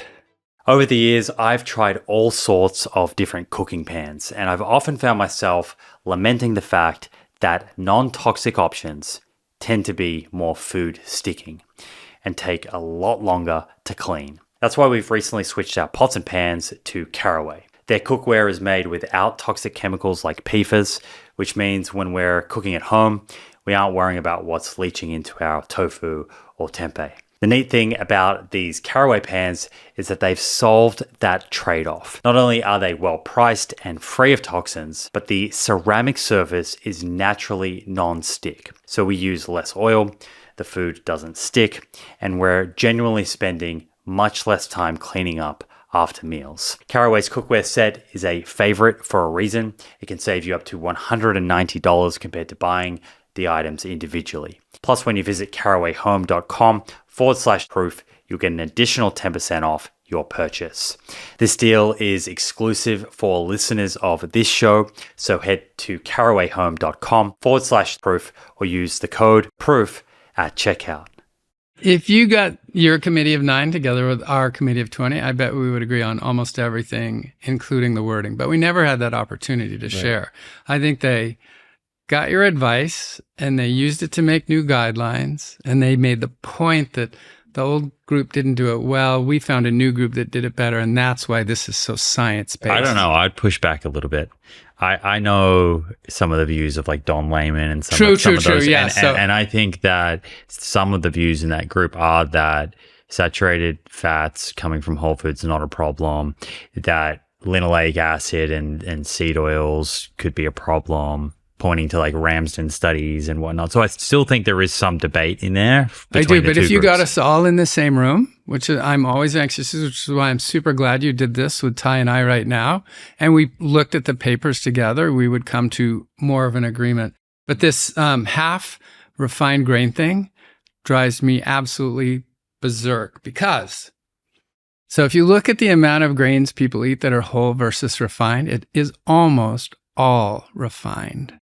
84% or something, 87%. So this is one of these issues of communicating. So if the federal government says you really have to get rid of all the refined carbs you're getting and only eat whole grains, that is something that people can't achieve. And I have some excellent parallels here.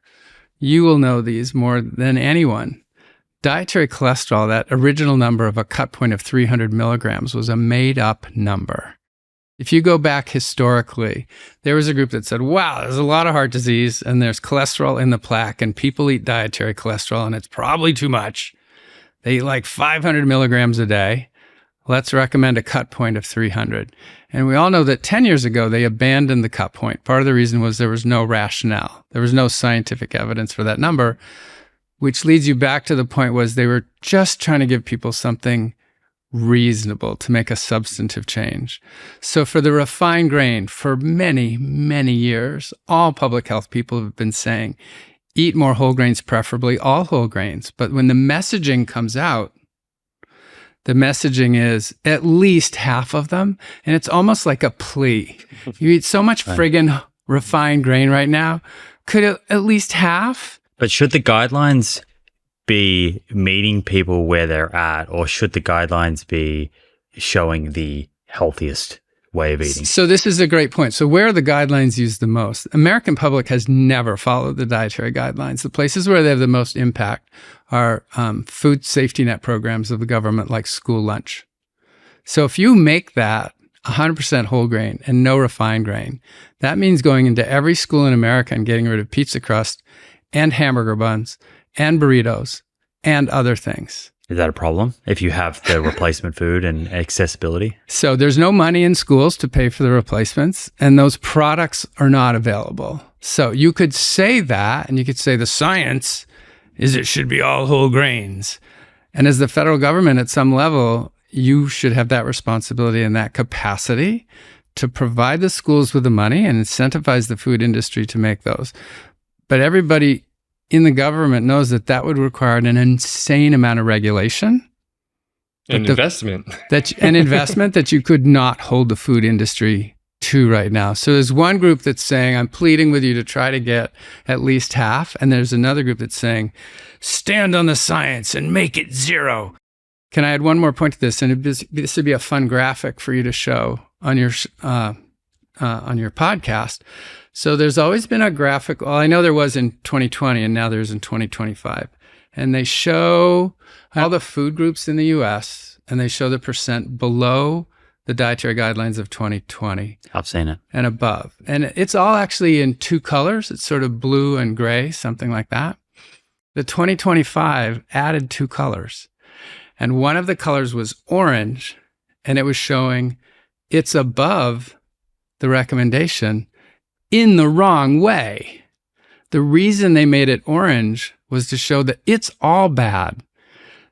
I don't. Does that mean you're looking at it right now? Okay, No. So if you looked at it, you would say, okay, so some people are getting more than enough protein and some are getting less, but they're not calling more than enough protein adverse. They are calling the entire category of refined grain over the recommendation bad. So I actually thought that was a clever, really visual communication strategy to suggest we'd really rather you have no refined grain. And right now we recommend a certain number of grains, and we wish they were all whole grains. But right now, that whole bar is below the recommendation. So people are striving for a way to communicate across preferences, biases, possibilities, regulation. And it's really hard. It's really hard to especially if you're trying to communicate with a school food service director who has to follow this advice under really challenging conditions. So that's why I went gaga, because none of us have ever said that could include 3 servings a day of crappy carbs. But that's been flipped. That narrative has been flipped on my group, and it pisses me off that no one has ever said that in my field. What they have said is, please, can it be at least half? And to flip that and say, so you support half being refined. No, we don't.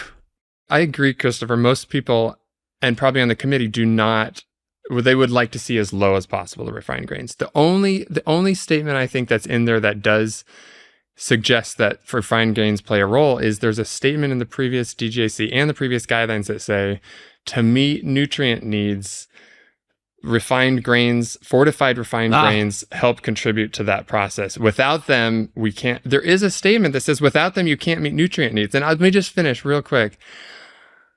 I work in fortification.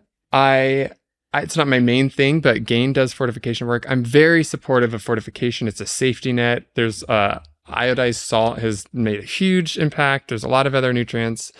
And at the same time, if we stick with this paradigm that you have to consume unhealthy foods, refined grains, just to get the added nutrients, I don't think that's a valid long-term argument. I think that what we should be doing is modeling, okay, whatever the dietary pattern is, if you can get everyone to consume whole grains and you still need nutrients, fortify the whole grains.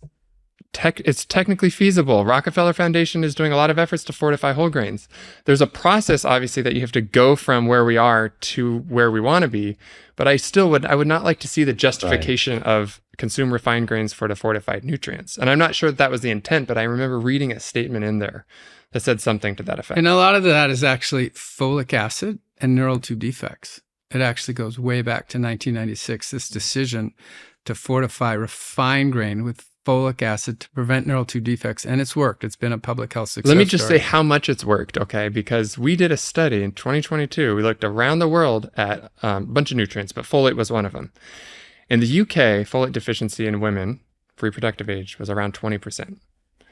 Not very good fortification folic acid in the UK. In the US, can you guess the prevalence of folate deficiency? 20%. 0. Wow. Sorry, now 0. 0. Yeah. Okay, because it's highly effective. Okay. Yes. And so I think I want to make that point is that I think there's a lot of commentary of, you should never fortify an unhealthy food group because you're encouraging that food group. And I say, no, that's not true. It's stealth fortification. The reason that, we fortify salt is not to say we need to promote more salt consumption. It's to say salt is something people universally put in relatively stable amounts that we can fortify without having excess. And so I really do push back against the people who say, don't fortify unhealthy things, because I think that if you can if you can slip it in and you keep the public health messaging to the consumer, moderate salt consumption, right? Whatever it is, reduce refined grain consumption, and then you adjust the fortification amounts correspondingly to what the consumption is. I think it's a big misconception in the nutrition kind of health influencer space of the whole foods approach. And this is why it's so good that you've got us both here. Right? Because it's not just heart disease. It's not just cancer. It's neural tube defects and other things. Guatemala at one point had an iron deficiency problem. And you know what they fortified? Sugar. So one of the issues is take a food staple that's inexpensive that every family has in their kitchen. And that was white flour for folic acid. And it was iodine for salt. And it was sugar for Guatemalans for iron. And it has that role. It's sad that it has that role, but it has a place. And I just want to say, I totally agree. We have a new study in press at Lancet Global Health right now, quantifying the impact of fortification on nutrient inadequacies. 7 billion nutrient inadequacies are currently estimated to be prevented from fortification alone around the world, right? When you look at like several nutrients, okay? So it's having a huge impact. And I think we all, like Christopher and I, and probably most of the nutritionists out there would all agree we want minimally processed whole foods for most of the diet. Try to get most of your nutrients through whole foods.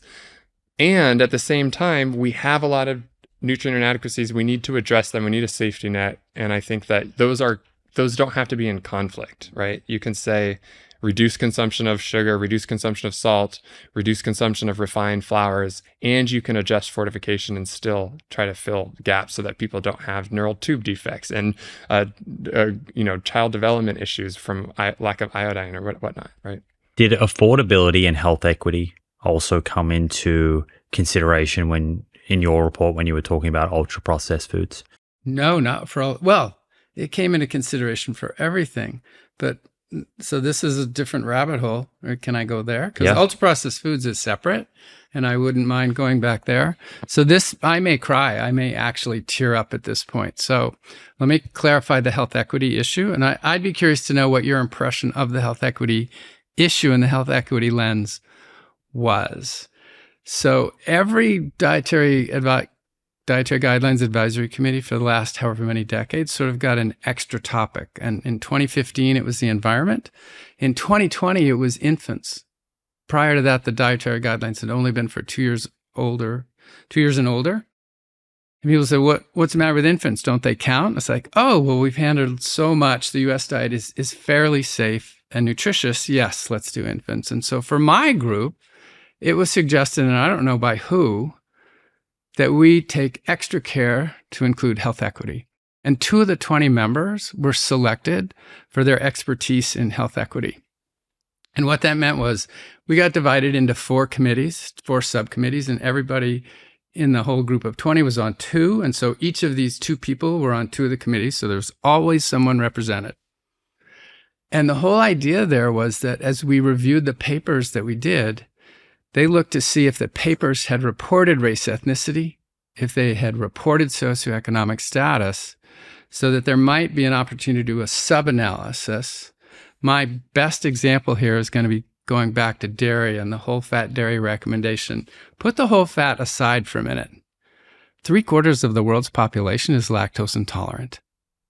How insensitive is that to put among the dietary guidelines that 3 servings of dairy is an optimal diet without a qualifier? All it would need is a simple qualifier if you can tolerate dairy. I've read it multiple times and I have never seen that statement. That is a health equity issue. You can't be telling somebody that this is an important issue. I'm sorry you can't tolerate it, but you need to drink it anyway because the federal government has deemed that an important source of nutrients. So likewise, for every single question that we looked at, we had one of these representatives in the room and we looked through the extracted Excel sheets we had to see if those data had been collected. And in almost every case, the data, either those participants were not recruited for the study in a meaningful way, or the data weren't extracted or extractable so that we could consider. Very few of any of our conclusions were impacted in a substantive way. And so when the Foundation's report came out and the very first line, sorry, I'm really going to cry here. It was so hurtful that first line says, our central concern is that you are scientifically inappropriate and you used a health equity lens to look at everything. You should have just looked at the science and later gone back to look at health equity. I'm sorry, that is racist. These are the dietary guidelines for everyone, for all Americans. And to say that the health equity lens was inappropriate is crushing. It crushes my soul and makes me embarrassed for the country that leads my federal government. What did you think when you heard that they were upset with the health equity lens? I'm curious what your perspective would be. I share your concern for everyone in the US, and there is a huge issue with equity. And so of course, first of all, I had nothing to do with that statement.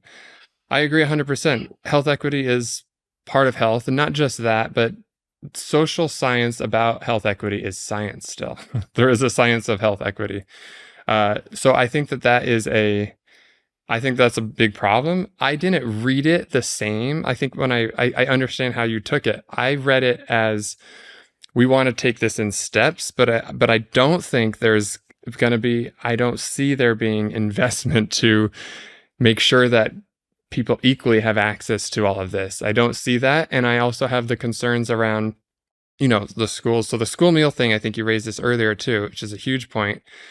it'd be great if all schools could just go to perfectly healthy diets, like healthy meals, right? I have 2 kids in public schools. They've been in public schools in California, in DC, in Arizona. And a lot of schools don't have a kitchen. Our current school does not have a operating kitchen. They get their food from a neighboring school. And so there's a huge issue with health equity of implementing something even, and not to mention the distribution of health burden as well. So there's a huge need to invest in and help make sure that everyone can get the improvement that needs to happen. Because if you put out a policy, let's just sticking to the school meals thing. You put out a policy, which my state did, Arizona, which I'm in favor of restricting the ultra processed foods with support. Okay. There's not support in Arizona for this. So the schools that can do it, they can afford it. They have the staff, they have the infrastructure, they have the ability to do it. And the parents can choose which schools they go to. That's great. But there's a whole batch of schools. They don't have kitchens. They don't have staff. They don't have the training. They don't have the money. Not to mention I think you mentioned the food industry component of it. You got to have the foods available to do that, right? I get jealous of my colleagues in France and Italy and Switzerland where they tell me they have the private chef preparing all this stuff. And I don't see the investment. And so I actually wrote a proposal to do this. We didn't get funded, but to provide that support within Arizona to make that happen. And one of the new things that I was a part of that I have not been in the last year or two is that I've sat in on state legislator conversations. I presented to one state legislator on ultra processed foods. And I think every state's different. And California probably does a great job with this. I don't know. But one of the states I listened to was different than Arizona. They said the whole conversation was around how do we make sure that all schools can get this, all schools, everyone can access this. And they had grants, they had specific grants they were looking at that they were looking to support. And they actually had a discussion around how they could make that happen. And I think that when I read that, I think it's a shame. It's a missed opportunity. I didn't have the same reaction right away because my interpretation was we're just trying to focus on the health impacts, and later afterwards the next step is, of course, I think there was mention of we want to make sure that people can afford everything and there's access to these foods. But I understand fully your take on that because it's not, I mean, it's not necessary. Like, it's kind of like a lot of this stuff, if there was an intent to make things different, you could make it different. I don't think you had to make this kind of false. Yeah. I mean, the example of dairy and the extra line. Well, it's just dairy. Seems like a pretty simple Let me just say for me, okay, I am a proponent of dairy. I think the health benefits can be good. I'm lactose intolerant. I don't drink milk. I drink soy milk. I can have yogurt. So I have yogurt. So I think that you're absolutely right about that. Like, you should not be making a statement about, and I'd say Mark Hyman would agree with you on the dairy thing, right? Mark Hyman was, one of his main things was, why was it everybody has to consume dairy sort of thing, right? But the key was in that leading that whole document was the central concern. Look at the language. The central concern was that we included that perspective. I don't know a single scientist that you could ask would say this would undermine science to include them at the same time. It's not like it displaced the other science. So it's baffling. And really all I can think was, sorry, I'm going to be a little cynical here. Our process was so systematic, so methodical, and so defensible that in order to dismiss it, they had to have a reason like that. They had to say, oh, so much conflict of interest, which is hypocritical because of some of the meat and dairy conflicts that your group had. And they did this health equity thing, which is just not the right way to do science. And for anybody who saw how we were doing that science, there is no possible way that undermined the science that we were doing. It only enhanced it. And I have to say, too, to that point, I just had a 2-hour phone call for a WHO meeting on the optimal intake of animal source foods. So we're looking at the evidence. And it's probably similar, but less intensive in terms of the amount of frequency of time. But I'm on that group. It's a guidelines development group. It's 2 to 3 years, and it's very extensive, and it goes into all of that stuff. And I fully support the process and everything that went through it. So I think that, to me, it's a huge shame that there was I would call it an artificial pitting of the new guidelines against the old, right? It's like, it's not constructive, it's not bipartisan, and it's not going to be getting us to come together. What will get us to come together is conversations in person like this. Right. The conversations that are happening in Congress, I think you have Cory Booker, who's a Democrat, who's saying, look, he's been saying this for a long time. Ultra-processed foods are wreaking havoc on our health, right? Bernie Sanders even recently said, Casey Means, the Surgeon General nominee, I agree with you on ultra-processed foods, right? And in the diet. So I think that like there's an approach that could bring people together that is not being done, that needs to happen. And I have to say on both sides, I have experienced it from all sides. This has been, and that's why like I had Marion Nessel on, right? She's pretty critical of the guidelines, but there's a lot to agree on. And when you actually have a conversation, you said this a lot of times, we probably agree on 80 to 90% of things. Absolutely. And it's at the margins where we disagree, but it's like the media is polarizing, social media is polarizing, and there is, I think, an intentional effort to politicize at times that is just completely destructive, and it doesn't move us forward in our health. I had David Katz on as well, and he echoed that. And even though you can kind of pick little parts that you might like to see a little bit differently, he strongly stated that if the average American was to shift from what the average diet is today to what's being recommended here, health would improve. Health would improve. Absolutely. And yes, you can debate like little things like we're doing, but I think it's important not to lose sight of that big picture. And so for me, this is part of undermining science right now. This is actually what's more hurtful than the impact of the dairy on the people who are lactose intolerant. I think that sucks, but I can get through that. However you want to define ultra-processed foods, we all want to get rid of junk food. If one person wants to get rid of it more vehemently than the other, we have to figure out how to implement it. But this idea that the committee's report could be dismissed, replaced, there's a line in that foundation report about how radically transparent it was. It was not radically transparent. All of us on the guidelines who knew our committee report was being dismissed looked for a year, called people, wrote people, asked, who is doing this? No one knew until January 8th when they were released. And then it said, oh my God, Ty Beal is on this. Oh my God, Michael Gorn is on this. Oh my God, Don Layman is on this. Oh my God, what's her last name? Heather Leidy. Heather Leidy, sorry.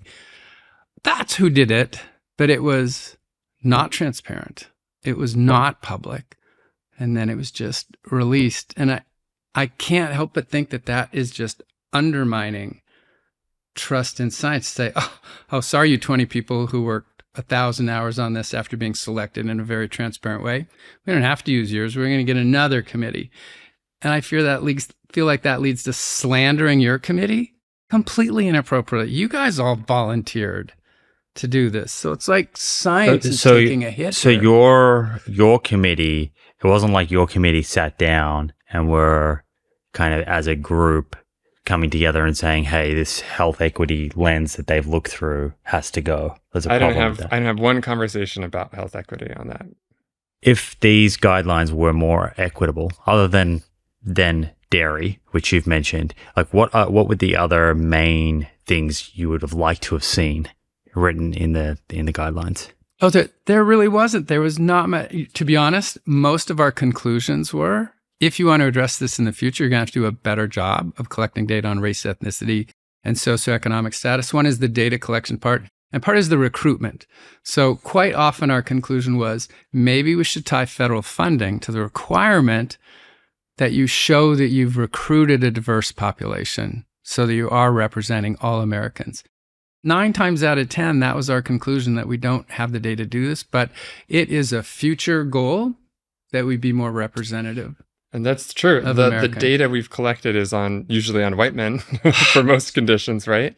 We don't have good data. And this is, I think, hard to see too when you look around the world. Like we have now, the Demographic and Health Survey now is no longer running, right? And so there's this lack of data, and I think that does nobody good, especially the people who are underrepresented.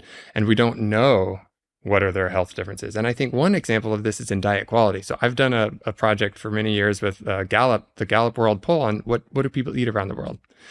And when you look at diets, you realize we have almost no data on what people eat around the world. Yeah. Right. And the data we do have is actually this is something that's a bit different. It's mostly just for women of reproductive age because of the way the surveys have been designed. So we have no idea what men are eating. And so for the first time, we looked at those differences, and you know what we found? Men tend to eat much less healthy diets than women in many ways, right? More sugar-sweetened beverages, more junk foods.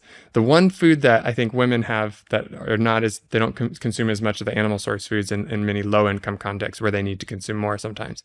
So I think that there's that issue too. It's like, we don't have the data. We can't even answer the questions that we want to answer without the data.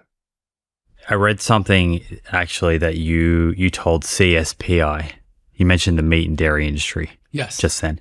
And I'm going to read out this quote, not to embarrass you. I want to get Ty's take on this. Okay. So the quote is disregarding the DGAC's conclusions and instead relying on a new process with significant conflicts of interest with the meat and dairy industries is harmful to the scientific integrity of the DGA and to public health. So Ty, I wanted to give you an opportunity to respond to that. I know you've probably come up across many people who have said the scientific foundation report that you guys put together was bought by the meat and dairy industries, and a number of the contributors had ties to those industries. How would you respond to that? I think Chris pointed this out earlier on, is that it's very hard to find a big group of scientists that have no potential conflicts of interest. So while I would love to see funding be sufficient to where there's just no industry involvement, everything's perfectly balanced and publicly funded, there's potential conflicts with public funding as well. I don't think that's the reality. And I think we saw that in these guidelines. What I think is a shame is that there was a message of, we're going to get rid of conflicts of interest, and we're going to it's sort of this counter, like, we're going to do it totally different, right? And then you see conflicts in there. I think that you can be transparent about it and say, we're going to have conflicts. We're going to disclose them, right? What they are. And I think at least what we did of being able to list all the conflicts and who has what particular conflicts, I think was transparent. Now, you can criticize, of course, the process about going through that. And again, this was not, I think this is a distinction, is that it was an official committee. And I think the committee has a process for how they handle conflicts. They go through, and it's over a period of 2 years. So they have a whole process for that. I will say, I was called out by the Physicians Committee for Responsible Medicine for having conflicts with industry. And I don't have conflicts with industry. Like, they listed I served as a scientific advisor on a Food and Agriculture Organization report. I currently serve on a WHO committee on optimal intake of animal source foods. I served on a UNICEF committee on diets. And so they listed me as somebody who's conflicted. So I think it went a little bit extreme, but I think it's totally a fair criticism that there are conflicts with meat and dairy industry, right? I will say, with all of that, I don't think Christopher Gardner is conflicted about your research because you had Beyond Meat. Like, I specifically wanted to work with you. Like, I don't think that that's a fair thing. And the same thing, I don't think just because Donald Lehman had maybe a flight covered by the meat industry means that he has that conflict. Okay. He had more than meat, more than a flight covered, but keep going. But the point, but again, you had research covered, right? I think the point is that, can we focus on the evidence? Yes. And the individuals, like, I have more bias probably from my own preferences and values than from the funding that I take. Interesting. I don't know. Like, that's what I would view. Do you think there's a misconception about you and your work in that you, as you've spoken to already here in this conversation, you have a lot of interest in nutrient density, and animal protein kind of feeds into that, particularly when you're looking at low-income countries. Do you think a lot of people see the things that you're publishing on, and there's an assumption that some sort of animal industry is funding all of that research? Yeah, I mean, I think there is that assumption. I think also I have biases. So there are the studies I have and the types of thing I look at. I think I sometimes do advocate for the role of animal source foods. So I think that's something I've done on social media, and I take responsibility for that. I try to be balanced. I think that what happens is we all get caught up in the context and the algorithm in terms of when you post something and you have a graphic or something, right? And I think that what I love about the in-person conversation, or even just like a video conversation, is it cuts through a lot of that noise and it gets at the person and what they really think a bit more. And the online debates and the environment and the polarization, I don't think it's particularly productive a lot of the time. Do you find people may kind of inappropriately use some of your research from low-income countries and apply that to a country like America? Yeah. Okay. So I think that's a fair criticism, and that is done. And that's not a criticism of you. It's I'm taken saying out of just like the context. community in general says, oh, look at this research in low-income country. It's recommending more animal protein. Great, let's share it. Yeah, I think that that's done quite a bit. And I think also I am responsible for communicating about the role of animal source foods or nutrient deficiencies even in high income countries. So I think it's not just people taking stuff out of context, but some of my work specifically does look at what their nutritional status in the US.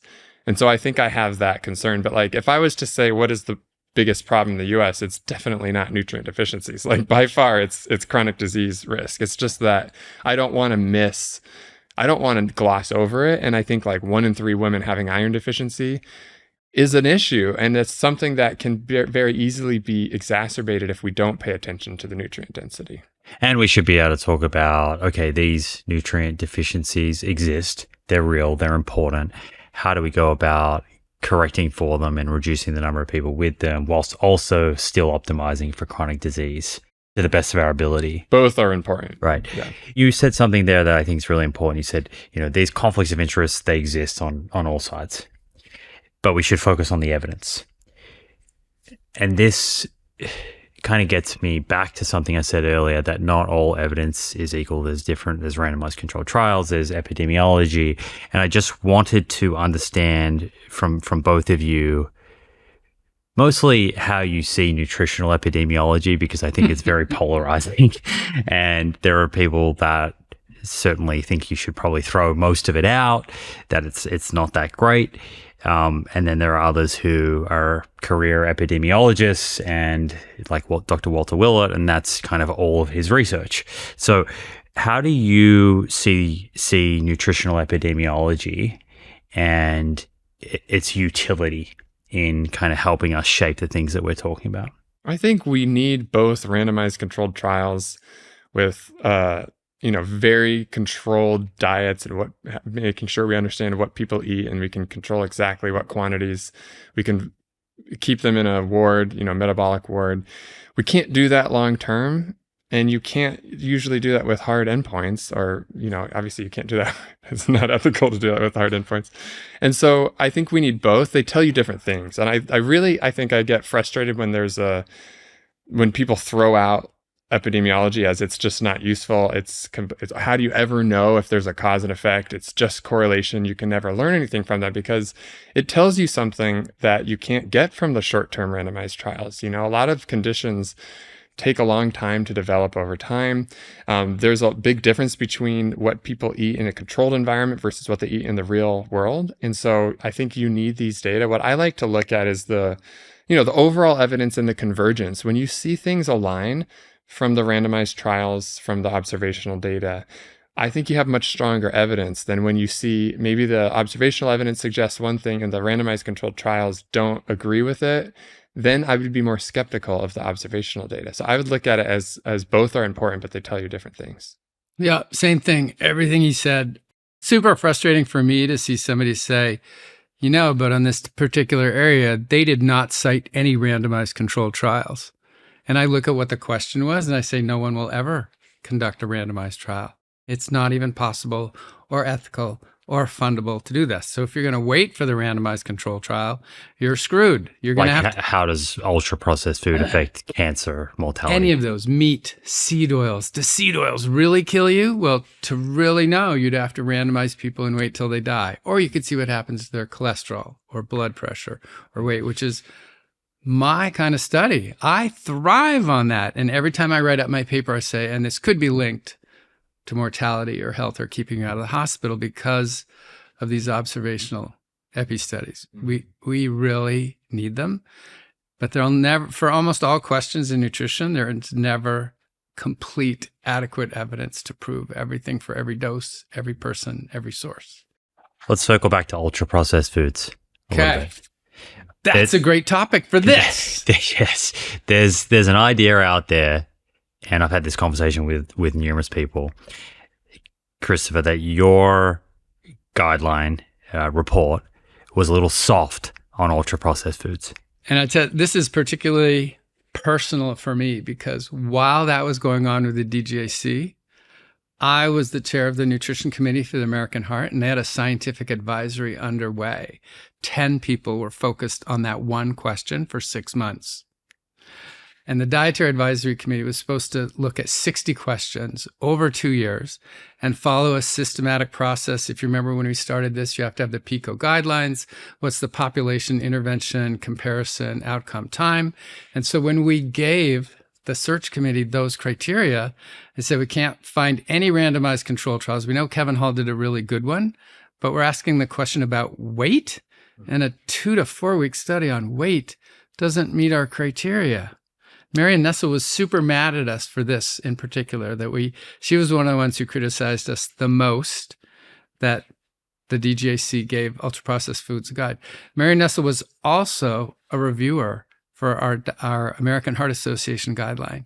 Just to bring people up to speed, that's a study where people were randomized to a unprocessed diet or an ultra-processed diet.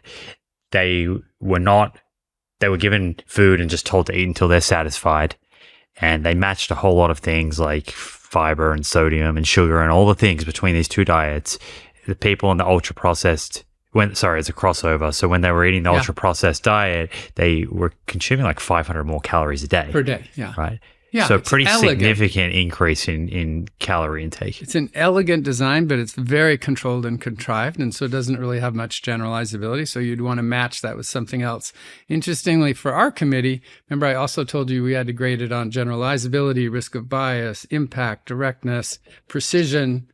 We had to come for one conclusion for RCTs and one conclusion for observational studies. And it was quite striking in many cases when there were none. There were no randomized control trials. So the whole thing was based on observational epi because that's all there was. So when it did come to ultra-processed foods and we gave the search committee our criteria, they said, all we have is observational epi. Now, part of that discussion also was, what is the definition? And the definition at the time, which is exactly what we came to the conclusion of for American Heart Association, was NOVA. Carlos Montero's NOVA classification, this Brazilian epidemiologist, is the one that people are using in the observational epi papers. And if you dig down to that, I know processing sounds like the physical and chemical processing, the extrusion and grinding, but his main criteria are actually cosmetic additives and foods of no or rare culinary use. If you read his work in detail, it's fascinating. And I actually love his intent. And his intent is, I know we have too much junk food. I've been thinking about the purpose of how and why the industry makes this food. If the purpose was to addict you, if the purpose was to use these 10 categories of cosmetic additives or use ingredients that no self-respecting restaurant or homeowner would have, I'm a little upset about the purpose of all the things they added to this. And we looked at that and said, none of the papers that you have shown us have evidence specific to the cosmetic additives. They've all got some proxy measurement. They've taken this old food frequency questionnaire data that never listed red dye number whatever and blue dye whatever and high fructose corn syrup. It always had food frequencies of 160 foods, of which we could probably pretty fairly assume that these were the biggest contributors. So when we looked at the data source and our search committee, I knew that we had 59 other questions to answer. We said, well, okay, the only thing we're really willing to take a look at is obesity and weight change. And in adults, it looks like there's some evidence that says that would be a problem. But given all the criteria we have to follow, it's limited evidence. So it looked pretty lame. There's limited evidence that ultra-processed foods lead to obesity and weight gain. And people looked at that and said, that's what you got? There were 20 of you and you had 2 years? That's all you came up with? And we really, the rest of that said, I'd really like to see data on the hundreds of cosmetic additives, and I'd like to see randomized trials, and I'd like to see more specific questions answered. And there weren't. So we moved on to the next question. And boy, did we get crap for Well, that. I think people look around and see the rate of overweight, obesity, type 2 diabetes, Absolutely. and then think, how can you plausibly not go hard on Oreos and cookies and cakes and biscuits in this category of foods? If you are held to a systematic, methodical process that's completely public, and you have to follow these pre-established guidelines for searching for the papers, extracting the data from the papers, and reporting on it, that's how. I think people that are not scientists would push back and say, well, that system sounds flawed. Ha! It's a heartfelt, like, oh my God, how can you do that when it's obviously so bad for people? The flip side of that, this is going to be fun. I'm going to wear this different hat for a minute, maybe.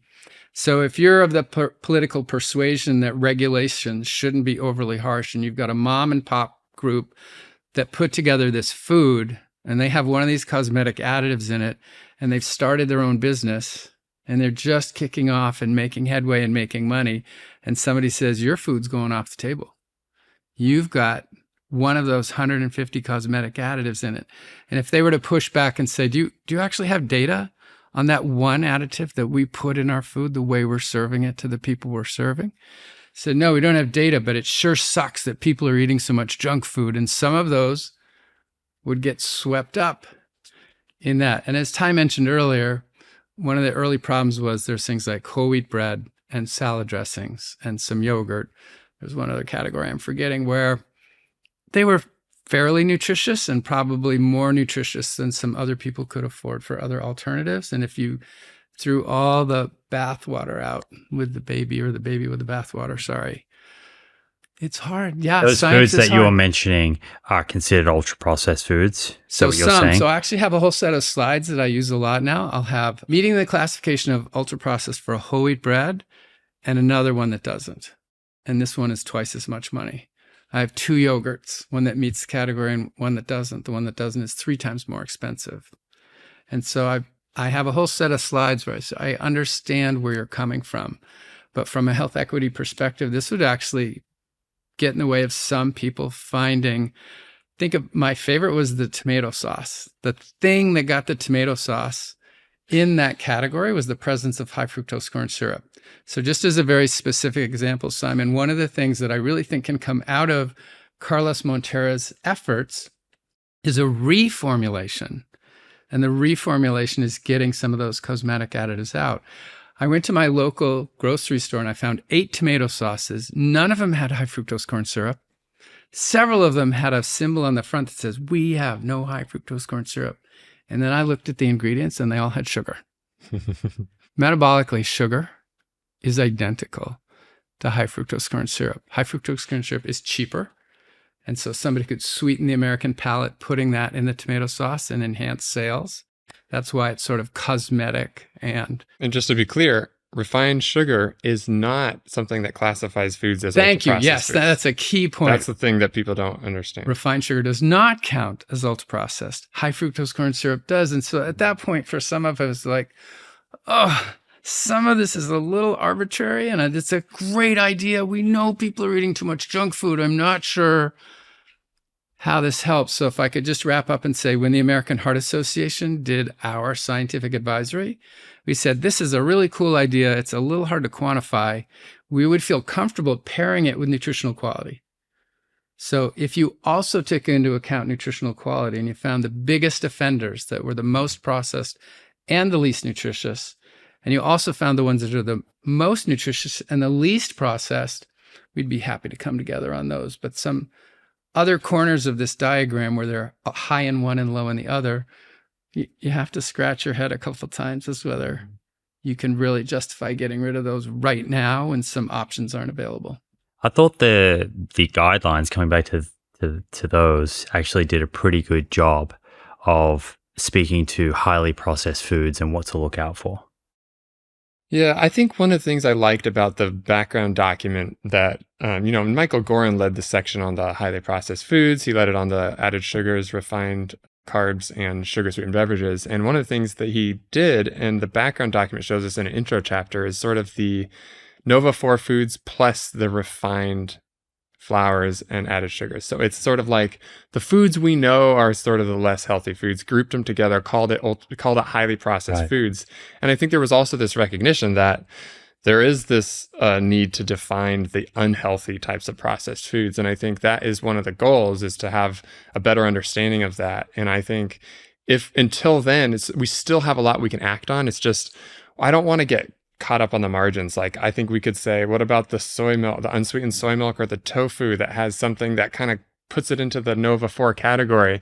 Those aren't the foods we're concerned about, right? And so I think we get lost on some of the edges, on the margins, when I think the big picture is like, it's the pretty obvious foods: the chips, it's the candy, it's the sodas, the cakes, it's the donuts, right? Those are the obvious ones. And I rolled my eyes when I saw on the list of cosmetic additives is turmeric. Turmeric, when used as a seasoning, is not an ultra-processed ingredient. Turmeric used to color something yellow becomes a cosmetic additive. That is how frustrating that could be to communicate. Wait, doesn't turmeric have curcumin? Isn't this a big health thing? Shouldn't we be seasoning more of our food with turmeric? Not if all you're trying to do is get it to be yellow. It's like, I'm not. I'm trying to season my food, but I saw it on the naughty list. That would be hard. To your point, Ty, that not all, I guess, ultra processed foods by definition are equal, and that it's pretty obvious which ones many people, I guess, would identify as junk food, and which ones are not. This gets me thinking about plant-based meat alternatives. And you mentioned swap meat, and I like that we have Ty here, who researches animal protein. How important is the compared to what in this question of a plant-based alternative meat? And should we be lumping plant-based meats in the highly processed category of foods to avoid? Well, I would just say the swap meat study was great. I also just published a review. It's a long review. This took 2 years in Lancet Planetary Health. And we have a whole series. So we've looked at alternative animal source foods in comparison to animal source foods and the ones that they would replace across all these domains. So nutrition, we have environment, we have food safety, we have economic, like a price of the food, we have the livelihood impact, and we have the acceptability of it. So we looked across all these domains. Now, the livelihood review and my review on nutrition and health they're out, they're published now. And what we found was there's a lot of potential benefits and potential trade-offs. Now, in general, with the plant-based, now we looked at the plant-based meats, but we also looked at the minimally processed legumes, things like tofu, that type of thing. And we find potential benefits for cardiovascular health with blood pressure, with even sometimes the blood sugar regulation, with inflammation. But then there's some shortfalls in nutrients. So we saw some shortfalls in B12. We saw sometimes iron or zinc, and then calcium with the plant-based alternatives. I know you're talking about meat specifically, but when we look at the milks, it's like the soy milk has a lot of nutrients, doesn't have the same calcium or the B12, but if that's fortified, then it's there. But then a lot of these, like the almond milk or the, rice milk or the cashew milk, whatever type of milk, nut milk, they often lack in a lot of things. So our general finding was like, it really depends, and you have to understand the trade-off that you get. But it was not a blanket. We did not find that necessarily plant-based meats, even the highly processed ones, are just not healthy because they're ultra processed. Like, there were potential benefit, and the swap meat study was one. I think there is an effect of processing. We looked across all of these studies. Now, we had 247 studies included. This is out of 25,000 studies that we screened. We found, in general, the minimally processed plant sources were more beneficial than the ultra processed ones in general. Now, we also looked at fungi-based foods, and we looked at algae-based foods, and we tried to look at cell-based foods, and we tried to look at some other ones, but we couldn't, there wasn't enough data on those. But we did this very specific criterion of the replacement needs to be the similar quantity. And so and everything else needs to be controlled for. Of calories or we did it by, good question. Yeah, well, it depends on how the study was set up. But in general, of calories. So the big difference is that there's so many, most of these studies, they do something different with the diets. And it's so frustrating. It's like they change this, but they also, you have more vegetables you're consuming and more whatever. And so I went through it kind of meticulously as like, unless they're really controlled for either by modeling or by the actual design of the study. And we looked at that across the board. So, I mean, the finding is, yes, you can have healthy plant-based meats. But there's a risk of higher in sodium. There's a risk of some of the additives that are potentially at risk. But I think it's like, how do you know across the long term? I think swap meat, how long was swap meat? Oh, no, 8 weeks. 8 weeks. It's like, how are you going to know these outcomes? You don't, but you can see some of the, surrogate markers, and that tells you something. Small piece. Each study is just a small piece. How you ask the question. Yep. Anything you would add to that? Yeah, I mean, we went at this because it's a benefit for animal rights and welfare, less animals, it's better for the environment. There's all kinds of land use and water use things you can pull on. And I just kept seeing these New York Times full-page ads slandering them, saying because of the sodium, they're raising blood pressure, because of the coconut fat, they're raising lipids, because of Kevin Hall's study, they're going to raise weight and cause people to gain weight. And in our single short-term study with one dose and one comparator group, their LDL went down, their blood pressure didn't go up, their weight went down, not up, and their trimethylamine oxide went down. We saw no benefit to the meat. The immediate response from some of my followers said, I can't believe you're pushing those plant-based meats over the lentils. I said, that was not the question. I really want you. The person that's eating the beef burger is probably not going to go and eat a bowl of lentils. Right. And I say, I've been trying this for 20 or 30 years, not to eliminate it, but to get them to cut back, because Americans eat so much meat, more than any other country in the world. Couldn't they cut back? And what would incentivize them to cut back? For some people, not everybody, maybe that would be the gateway drug to more lentils, is having some of these plant-based meats. Quick follow-up is, even though that study worked, Beyond Meat reformulated their product multiple times. So now we're sort of getting into the NOVA classification. So maybe one of the ideas of ultra processing is you get shamed a little bit for these ingredients. So Beyond Meat started taking one ingredient out after another. Probably seed oils out. One of the most impactful things was they replaced the coconut oil with avocado oil. Yeah. The coconut oil was there for the fat feel in the mouth of the saturated fat, and they were able to do it with avocado oil. And my cardiologist division chief set up, these look okay, but I wouldn't give them to any of my patients because the coconut oil is saturated. And they said, that's a really important comment. Thank you very much. We'll reformulate. So there is that possibility of responding to ultra formulation that way. So it's not a finished question. You looked at many different products, all those different milks, all those different plant-based burgers. It's pretty hard to say this thing about plant-based meat or this thing about plant milks, pretty much all of which add 30% calcium and B12, because they know that people would be missing that. Well, they don't add them. This is the point. It's fairly easy. It's easy to do it, and they should be. And that's should kind it of be the key mandatory, message. do you think? I think you should. I think you need to make B12, because if people consume these as substitutes, sure, they're not going to be consuming, they're not necessarily going to be taking a supplement or something. I think the calcium and the B12 are pretty important, because that's the source people would get those from, right? And they're definitely not added to many plant-based yogurts that I've seen. No, but especially the milks. I mean, the yogurts, the yogurts and the cheese, the plant-based yogurts and cheeses are pretty bad. Like, a lot of them are pretty bad in terms of the nutrient content. They're very nutrient poor.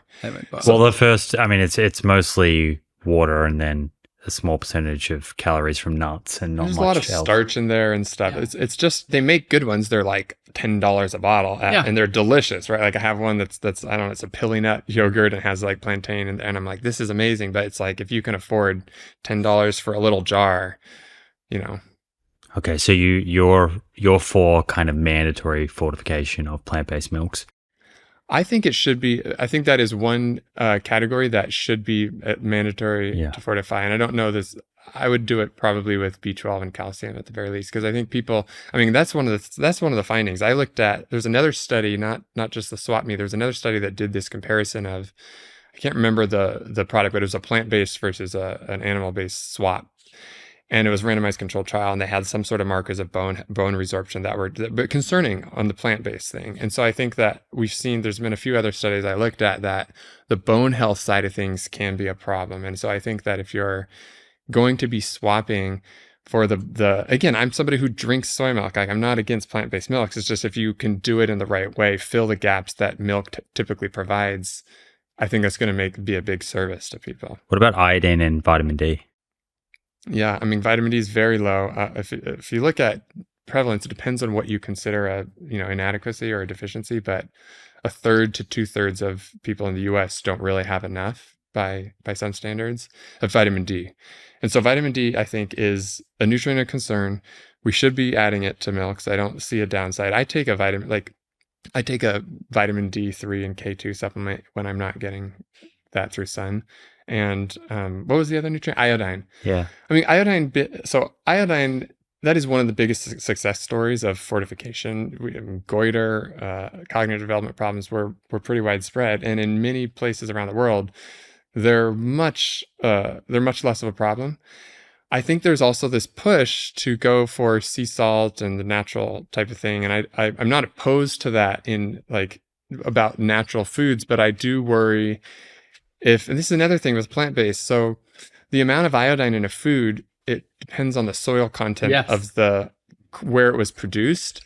Animal source foods, it does too, but it's to a less extent. So I think when you start going to more plant-based diets, if you don't live in a place or you're not getting a supply where it's high in iodine, I think iodine isn't needed. So I would be in favor. I think iodine, one of the things that probably needs to be fortified for the rest of time is probably iodine and salt.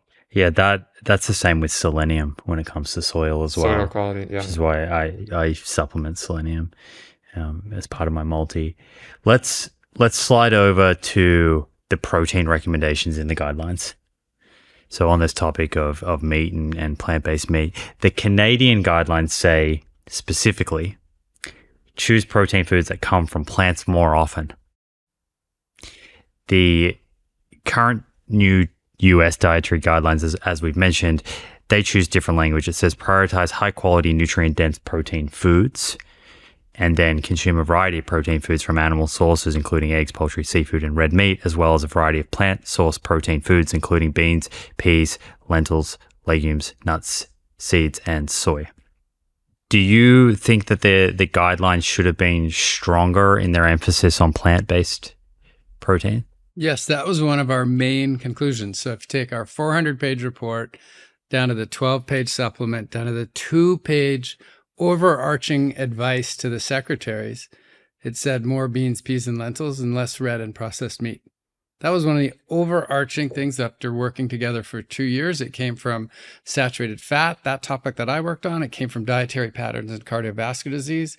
And it came from something called food pattern modeling that we did, where we took some meat away and we replaced it with legumes and looked at the overall profile of vitamins and minerals. And there was a benefit to that shift. So the reason that conclusion appeared in those final 2 pages of the executive summary was because that was a consistent finding we found across multiple domains. So it was a slap in the face to see red meat included in that first list of sources. There's different qualities of red meat, not getting into the amount here, but that was certainly very frustrating given that many of our other conclusions, even though they didn't take them, were still adopted. So I disagree strongly with that. Evidence-based. That's what 20 of us worked on for 2 years, and that was dismissed. What do you think about that? Well, I think that prioritizing protein with every meal is good for satiety and for, in general, the metabolic health issues we have. So I do agree with that for sure. I don't think the source is as important because I think that people have, when you look at trials looking at weight loss and metabolic health studies, you've seen studies by David Ludwig and others that have shown sort of the low carb version that has a lot of benefits for that, for the metabolic health and the weight maintenance. And I think you've seen a lot of observational data, hundreds of studies of observational data showing that plant proteins are really beneficial, especially for long term. So I agree that given the current diets that we eat in the US, that emphasis on plant proteins would have been probably better and aligned with the evidence.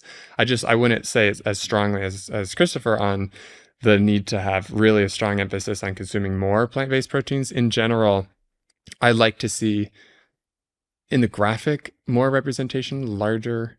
I think that's one of the things in the communications, it was not emphasized. And I think you read the guidelines right there. And I want to point out, I'm not talking about high protein in terms of ultra processed foods or protein shakes.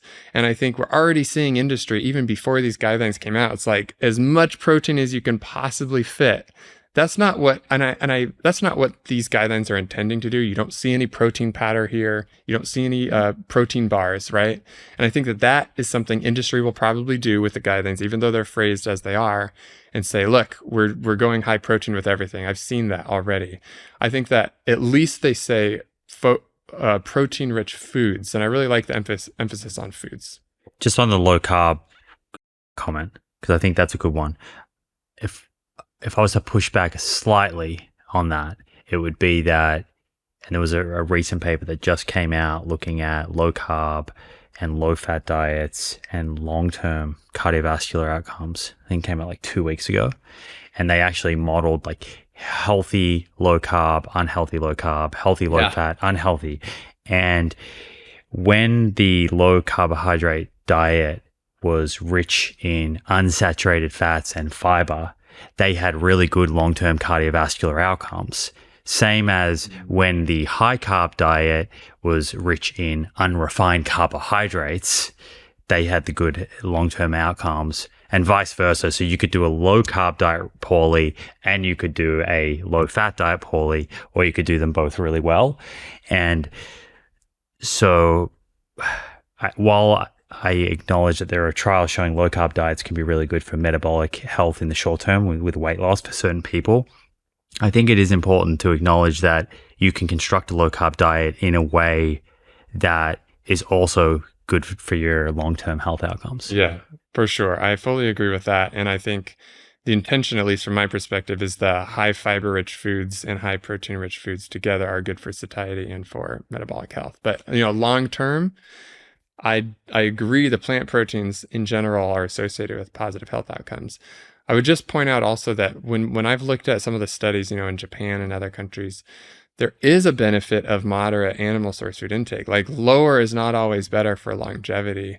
And I think the thing that I think the nuance in there that is sometimes lost in this discussion, which you're talking about, which is the cardiovascular health benefits of the long term is, and a big risk of aging is when you fall and you break a bone, and muscle mass is a big issue. And in fact, there's a randomized controlled trial that looked at lean red meat in older adults and found a significant improvement to a bunch of different health outcomes.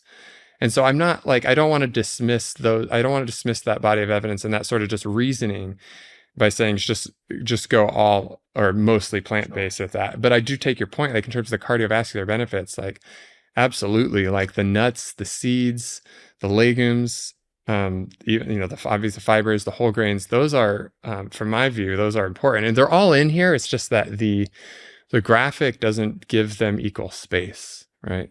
I think frailty, I'm glad you brought that up. I think that's super important. And I've had a number of episodes dedicated to that. And something that I've really tried to try and understand is what's driving sarcopenia and frailty in a country like America. And I'm sure you've looked at this, so I'm interested in your view on it. Like when I look at the risk factors for sarcopenia and what the average American's diet looks like and how much protein is in the average American's diet, it seems to me that it could be a little bit more optimal, but the biggest driver is the sedentary lifestyle and the fact that people aren't doing resistance training. Yeah. So, okay. We have a study I invited Stu Phillips to join this, but we look at global protein inadequacy around the world. What is the prevalence of people not getting enough protein? Now, when you look at the target of just like the RDA, when you're using the ear, when you're looking at prevalence, right? Or if you look at the RDA, you're 0.8 grams per kilogram prevalence is very low, like worldwide. It's not a huge issue as long as people get enough calories, right? So in terms of that minimum threshold of making sure you have enough, you don't have like a deficiency. And then I think you get into this question of what's optimal intake. And I think there is evidence that higher than that the RDA, for many different reasons can be optimal. But to your point, I think the vast majority very clearly is the lack of resistance training. And if you think about where people start, so if you're having low resistance training your whole life, you go into your older age after 65 with low muscle mass, and you're not doing anything about it, and you're under consuming protein, which we did find actually, when you look at the older population, there actually is inadequacy, even just at the RDA. It's like 10 to 12% globally. So it is an issue. Globally, so that when you say globally, that's global high-income countries, or that's all countries, yeah. But we can look at the U.S. specifically as well. And it is, you can kind of look at the inadequacy curve by age. As you get older, that's when you start seeing actually meaningful amounts, more than negligible, like not just 5% of the population. And when you look, now we did this as well, we looked at optimal intakes, which I know it's a big debate around what's optimal, but using 1.2 as an optimal. And then you see much higher prevalence actually, and even in some contexts like in the US, where you actually see, okay, people aren't necessarily getting optimal. There's a sizable portion. Now, I think there's a bunch of debates about what's optimal, but to your point, it's the resistance training across the lifespan and then into older adulthood. And then this, I think the lack of protein is marginal, but it makes an impact, like a noticeable impact. And then the bone health, I think, is huge too. We have we don't have dense bones. We're not working them out through resistance training. We don't often get enough of the calcium and the vitamin D and the synergistic nutrients to make good bone health. And we're eating ultra processed foods and soda, which has a lot of added phosphorus, which is absorbed quickly. And so there's a lot of issues, I think, with the diet that contribute to it. It's just not probably the main issue. And I would agree with your comment on if there is a limitation of kind of plant-based dietary patterns long-term that you see consistently in the research, it does tend to be bone-related. So while you see lower risk of heart attack and stroke and type 2 diabetes, if you're not paying attention to protein, calcium, vitamin D in those populations, there is a little bit of a signal there, particularly in women. Is there anything that you would add to all that? Yeah. And I think for the bone, again, it's like muscle mass, it's weight bearing. That's actually a bigger impact than the protein in my take. So I just love to throw out that I think most people get more protein than they need personally, and half the fiber that's recommended. So the more you recommend animal-based protein, the even lower the fiber goes, because there isn't any fiber in animal protein ever. So the American Heart Association guideline also says get most of your protein from plants, from beans and nuts. So I hope we get into the 1.2 and the 1.6 thing, because there's actually 2 systematic reviews that were done for the National Academies, which is in charge of the DRIs, the dietary reference intakes. Dietary guidelines for Americans are designed to translate grams of nutrient into servings of food.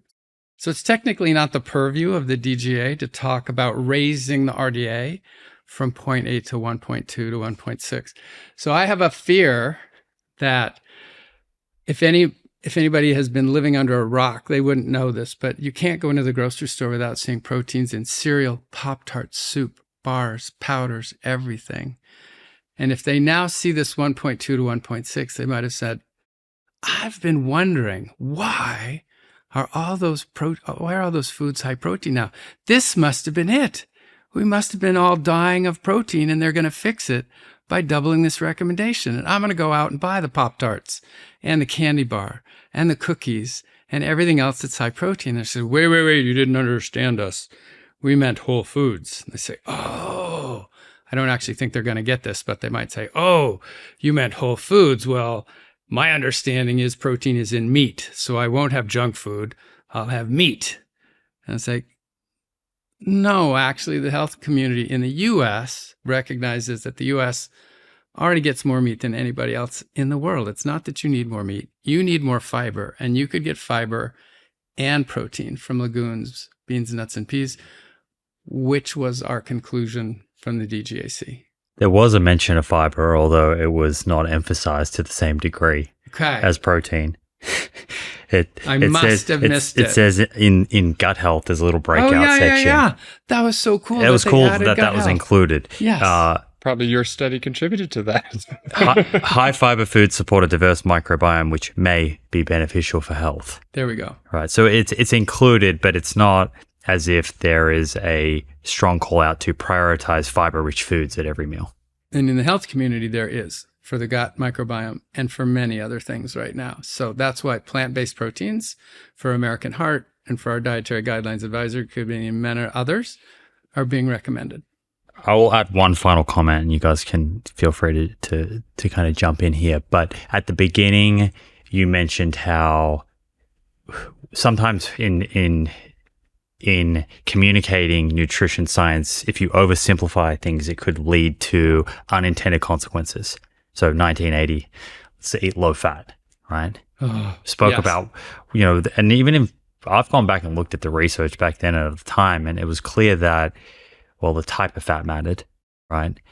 So quality of fat, and it would have been much more helpful to the community if people just understood real food swaps, eat less of this, eat more of that. And it took care of that fat quality type thing. So in this conversation now about protein, what sounds like to me, without the details, if it's just prioritize protein at every meal, that the same thing could happen, where the unintended consequence is we see an increase potentially in saturated fat consumption and a further decrease in fiber. I agree. And having read their report, I want to see if you notice this. So in the small section where they justify or discuss the 1.2 to 1.6, I'm curious if you've ever had Stacy Sims on the show. I have had her, and I've had a number of people that disagree with Stacy. Okay, so here's an interesting thing for me. So when I read that, and it said for active people and for people trying to lose weight on an energy-restricted diet, this higher protein could be important. See if you can find that section. And I tell you why that really stuck out with me. So I think active people would end up getting more protein because they would be working out and they'd be hungrier and they'd eat more food. I don't know how many of your listeners recognize that in the National Health and Nutrition Examination Survey, in the database called What We Eat in America, the average protein intake in the US is 1.2 already.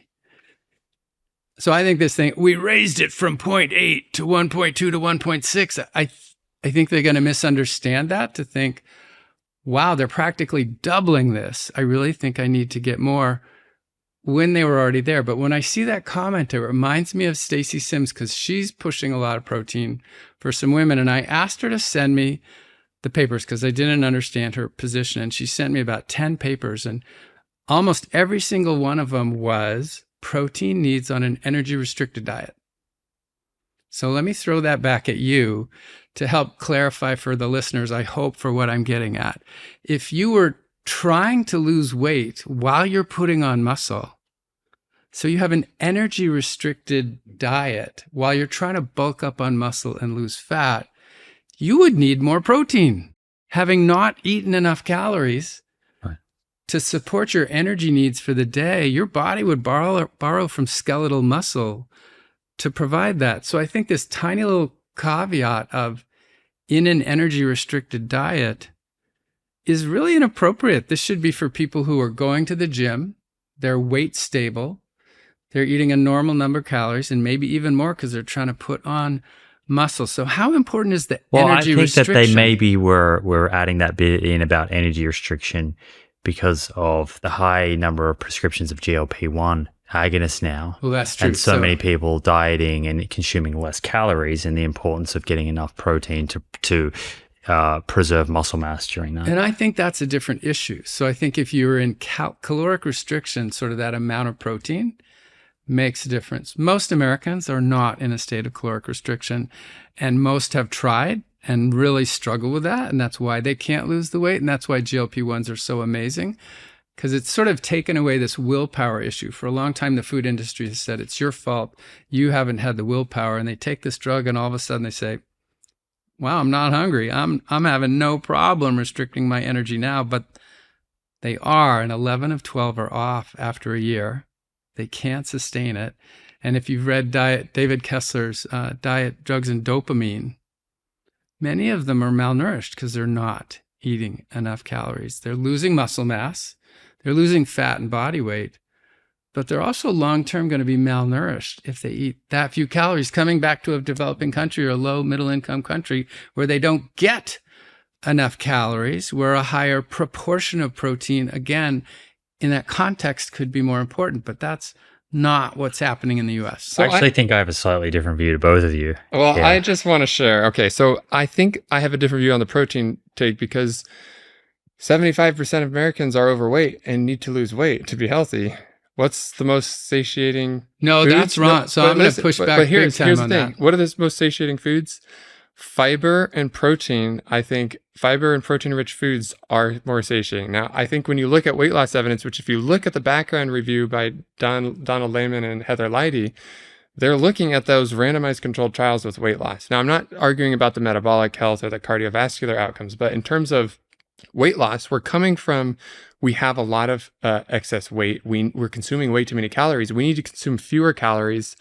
And we all are agreeing that we should be doing resistance exercise. Now, just because people aren't doing resistance exercise doesn't mean that we should recommend lower protein. And if you think about the 1.2 amount, okay, half of the population, you said the average is 1.2. In a normal distribution, half of the population is consuming less than that. Now, I'm not saying that everybody needs to consume 1.2, but if the average consumption is 1.2, by definition, in a normal distribution, a half of the population is consuming less than 1.2. Half of them are consuming more. Okay? That's where 0.8 comes from. Okay, that's not exactly true. The reason the 0.8 comes from is the difference between the estimated average requirement and the RDA. Now, yes. The RDA is Two standard deviations higher. Yeah, but the optimal is totally separate from this. We're talking about minimal protein requirements, right? Nobody has that. The RDA is two standard deviations higher than the estimated average requirement to cover 97.5% of the population. But that's not the argument about the optimal intake. They're using a different argument that there's benefits of consuming more than that. Now, I'm not like a protein person. I'm not going to argue for we need to have 1.2 or 1.6 to be okay. But I do think that it's consistent with the evidence on when you have a metabolically unhealthy, overweight population and you want to lose weight, I don't see a problem with that as long as you have lots of fiber and you get your cardiovascular health under control. I want to hear your different opinion. Well, my opinion is that, and I think if Stu Phillips was here, he would say that he hears your point about Americans needing to eat fewer calories, but he also strongly believes that Americans need to preserve muscle mass as they age. And so an optimal amount of protein will do that better than a suboptimal amount that might be the RDA. And he would point to evidence showing that 1.2 grams per kilogram has been shown to lead to significantly greater hypertrophy and also strength gains compared to the RDA. And then I would say I agree with that. And I think 1.2 grams per kilogram is probably more optimal. A lot of people are probably already there. And then looking at overall chronic disease and current baseline diets and the lack of fiber in the diet, this is where I would just say, hey, protein is important. I think you should prioritize it. But I'd come back to the Canadian guidelines and say, you don't have to eliminate animal foods, but prioritize these plant-based foods because you're going to increase your fiber at the same time. You're going to achieve enough protein and you're going to lower your intake of saturated fat. Now we're going to help you lose weight. We're going to protect your muscle because you're not consuming a suboptimal amount of protein. And we're going to look after your arteries, brain health, liver, etc. in the long run. I think I agree with that fully. Like the recommendation to eat more plant proteins would improve the health of most of Americans. I'm all in. Okay, we're in agreement because I actually thought this was almost a train wreck. We got 3 hours in and it felt like all of a sudden we had a big disagreement and No. we were going to have to spend another 30 minutes cleaning it up. So we got there all in on that. Yeah? I love that. Happy with that? That was a great wrap up. Okay. I have some listener questions, audience questions, and I thought this could be cool because it's a bit of a rapid fire, but a nice practical way to close this out. When we're thinking about food, at the grocery level or at home when we're making something, it's usually we're not just removing something, we're replacing it. So I'm going to throw out this or that style question, and I want to hear from you guys what the average American, if we just take the average American, what your recommendation for them would be. Okay. So the first one is full fat dairy or low fat dairy? Both are equally healthy. Low fat dairy, higher nutrient density, but full fat dairy in studies has been shown to actually not increase excess consumption and actually have generally positive effects on cardiovascular health, and especially yogurt and cheese. Is that Mario Kratz's work? Some of it is Mario Kratz's, but there's been a whole. I mean, I just looked at the data today on the. Well, I can't talk about what it says exactly, but in the WHO reviews, and I will just say that.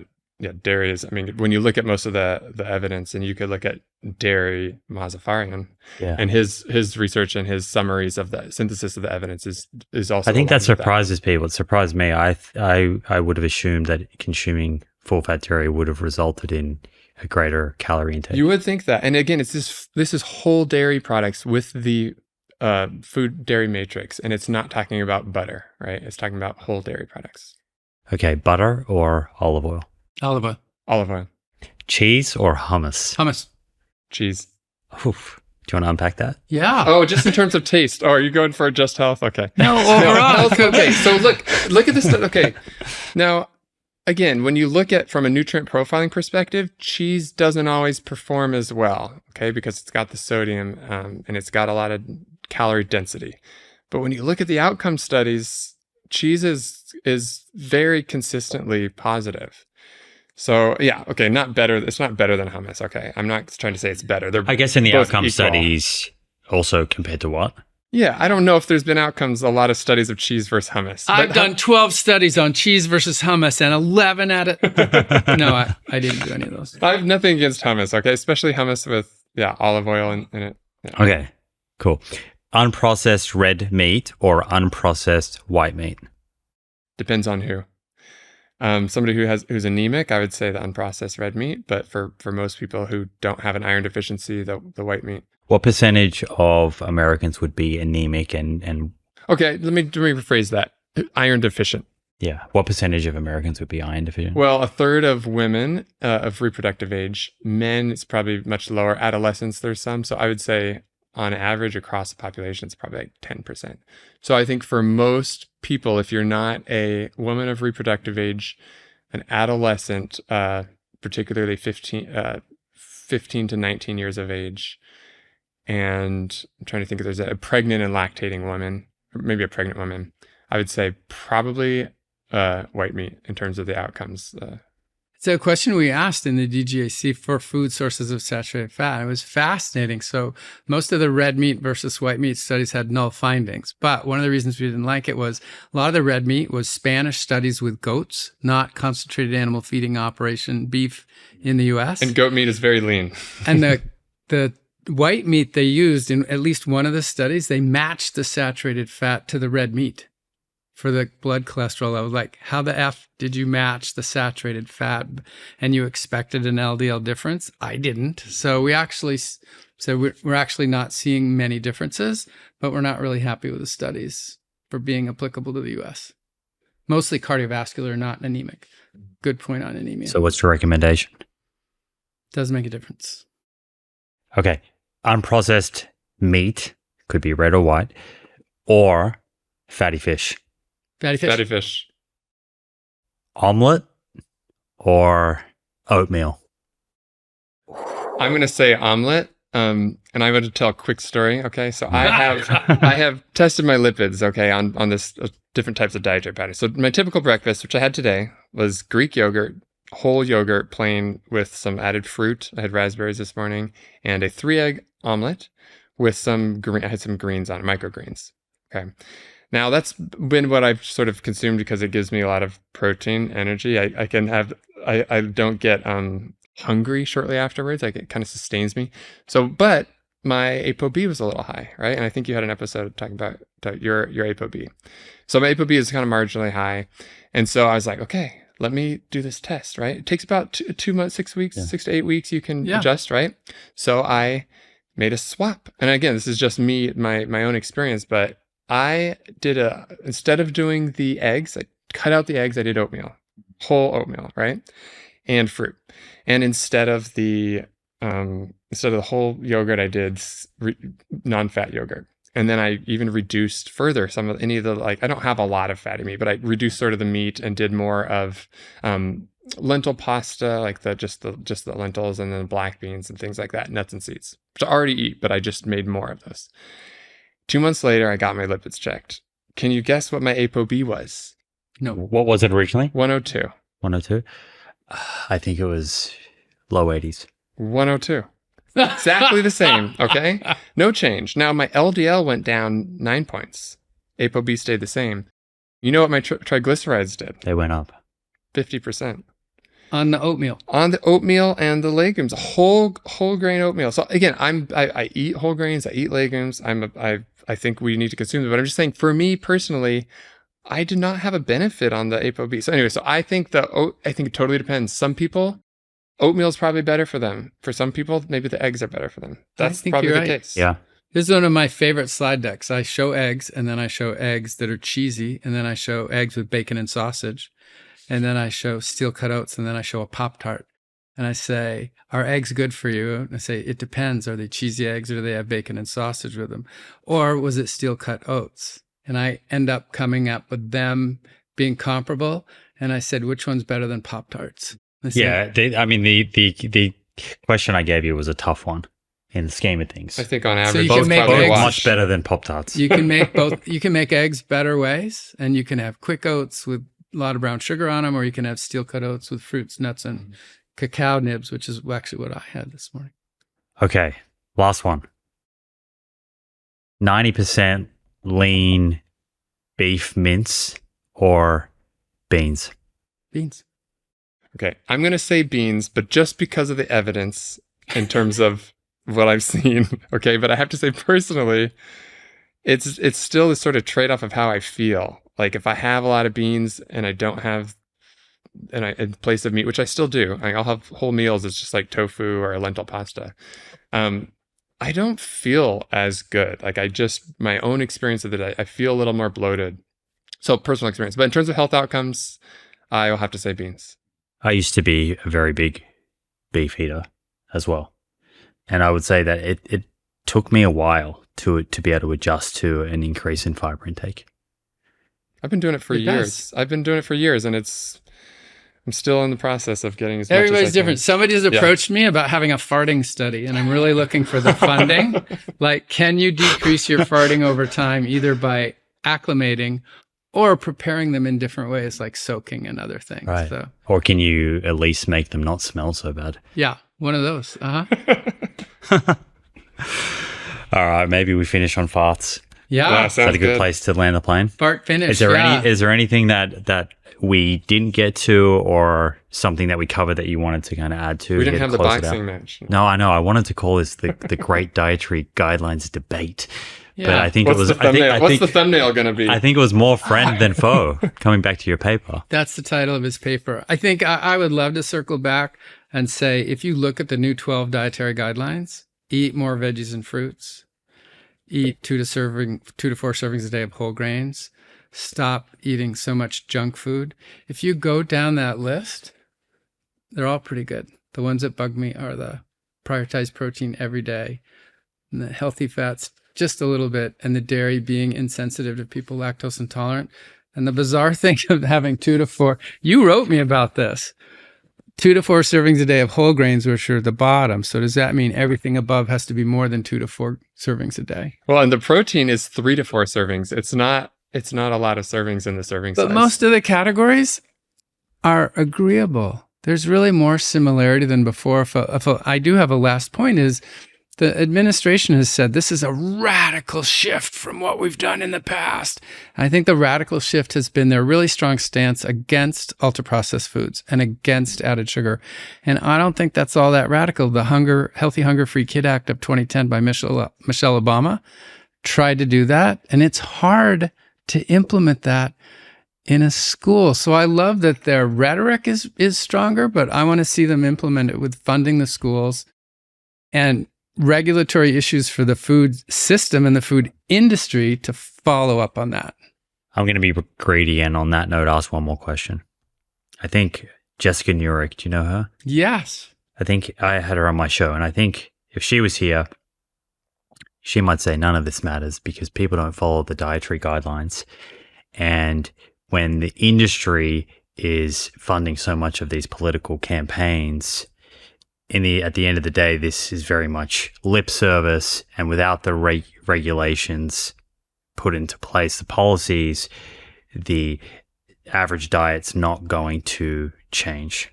I have a lot of reasons for optimism. Okay, so if you looked at states across the country, before 2 years ago, we didn't have any policies really that were really being implemented about SNAP, of restricting sugar-sweetened beverages, of actually limiting the amount of ultra-processed foods or sugar-sweetened milks, for example, in schools. Dozens of states now have passed, even before the guidelines came out, they have passed legislation, including Arizona, to limit ultra-processed foods in schools and to limit sugar-sweetened beverages in SNAP purchases, right? Supplemental Nutrition Assistance Program. Now, with the new guidelines, there has already been a proposal to restrict soda in SNAP. There's been proposals to actually provide more funding or require grocery stores that take SNAP funding to have more fresh produce available. And there have been other policies around how much, in schools, the sugar-sweetened beverages are actually going to be limited. So my daughters have the choice of chocolate milk versus plain milk. Every kid is going to choose the chocolate milk, right? But these are policies that are actually being implemented, and we're talking about it. So I'd say the big picture that I think we all agree on, like probably us three agree on 90% of the nutrition stuff, right? There's debate on the margins, and I think we can have those debates. But I think I would like to see some constructive dialogue like this, and at the political level of how can we move forward on what we agree about and set aside these differences. There's a lot of, I think, unnecessary attacking and slandering, and I think it's a shame. And it's kind of embarrassing that that's happening when we have so much to agree about. At least people are talking about. If you ask people, have you seen the new food pyramid? Most people have some image of what that looks like, and now we're talking about it. Yeah, and I think this comes back to health equity. If we really worked on this, who's suffering the most from the ultra-processed foods? The people with very limited resources. So if this does lead to more discussion and more action, I think it'll help those in need the most. And I would love to see that. I would love to celebrate our current administration for achieving that. The funding needs to be there, though. If it happens. Well, hasn't the funding for community nutrition kind of programs been cut? I think so. I think I don't know exactly what investments are there, but I think that there needs to be funding. And I think that's what my big concern is. Like, I like the policies of reducing ultra-processed foods. I like restricting SNAP. Now, there's a theoretical way to have more money, is reducing the health burden, the cost of healthcare, right? If you get people healthy, you save a ton of money, not just for the individual, but for the country itself. And so I think there is a pathway there, but you have to invest first to get people to schools. There's hospital meals, what people feed the military. I think you have to invest in this, and you can have an economy of scale where you reduce the price of more healthier food and nutritious food. But we need to invest in infrastructure for schools, staff, training, facilities to be able to make these a reality. Because I think we agree about where we need to be. It's just a question of how do we actually get there. To your point, $1 billion just got taken away for schools for Whole Foods. So it's rhetoric so far. I'd like to see that flipped. Well, thank you for hanging out with me today. Okay. Coming to LA. Appreciate you both and all the work you're doing. There's no blood. There's no bruises. No. Thanks, friend, more than foe. Yeah, I think right. I really enjoyed this format. I feel like I understand both of you and your research and your views a lot more. So yeah, this was cool, and maybe a format that I'll continue with going forward. Yeah. Thanks for doing such a great job moderating. You're welcome. Yeah, thanks for having me. There you have it, friends. I hope you enjoyed this episode. If you did and want to stay up to date with future episodes, be sure to hit that subscribe button on YouTube and follow on Apple or Spotify. Finally, thank you for showing up and the effort that you're making to take control of your health. I look forward to hanging out with you again in the next episode.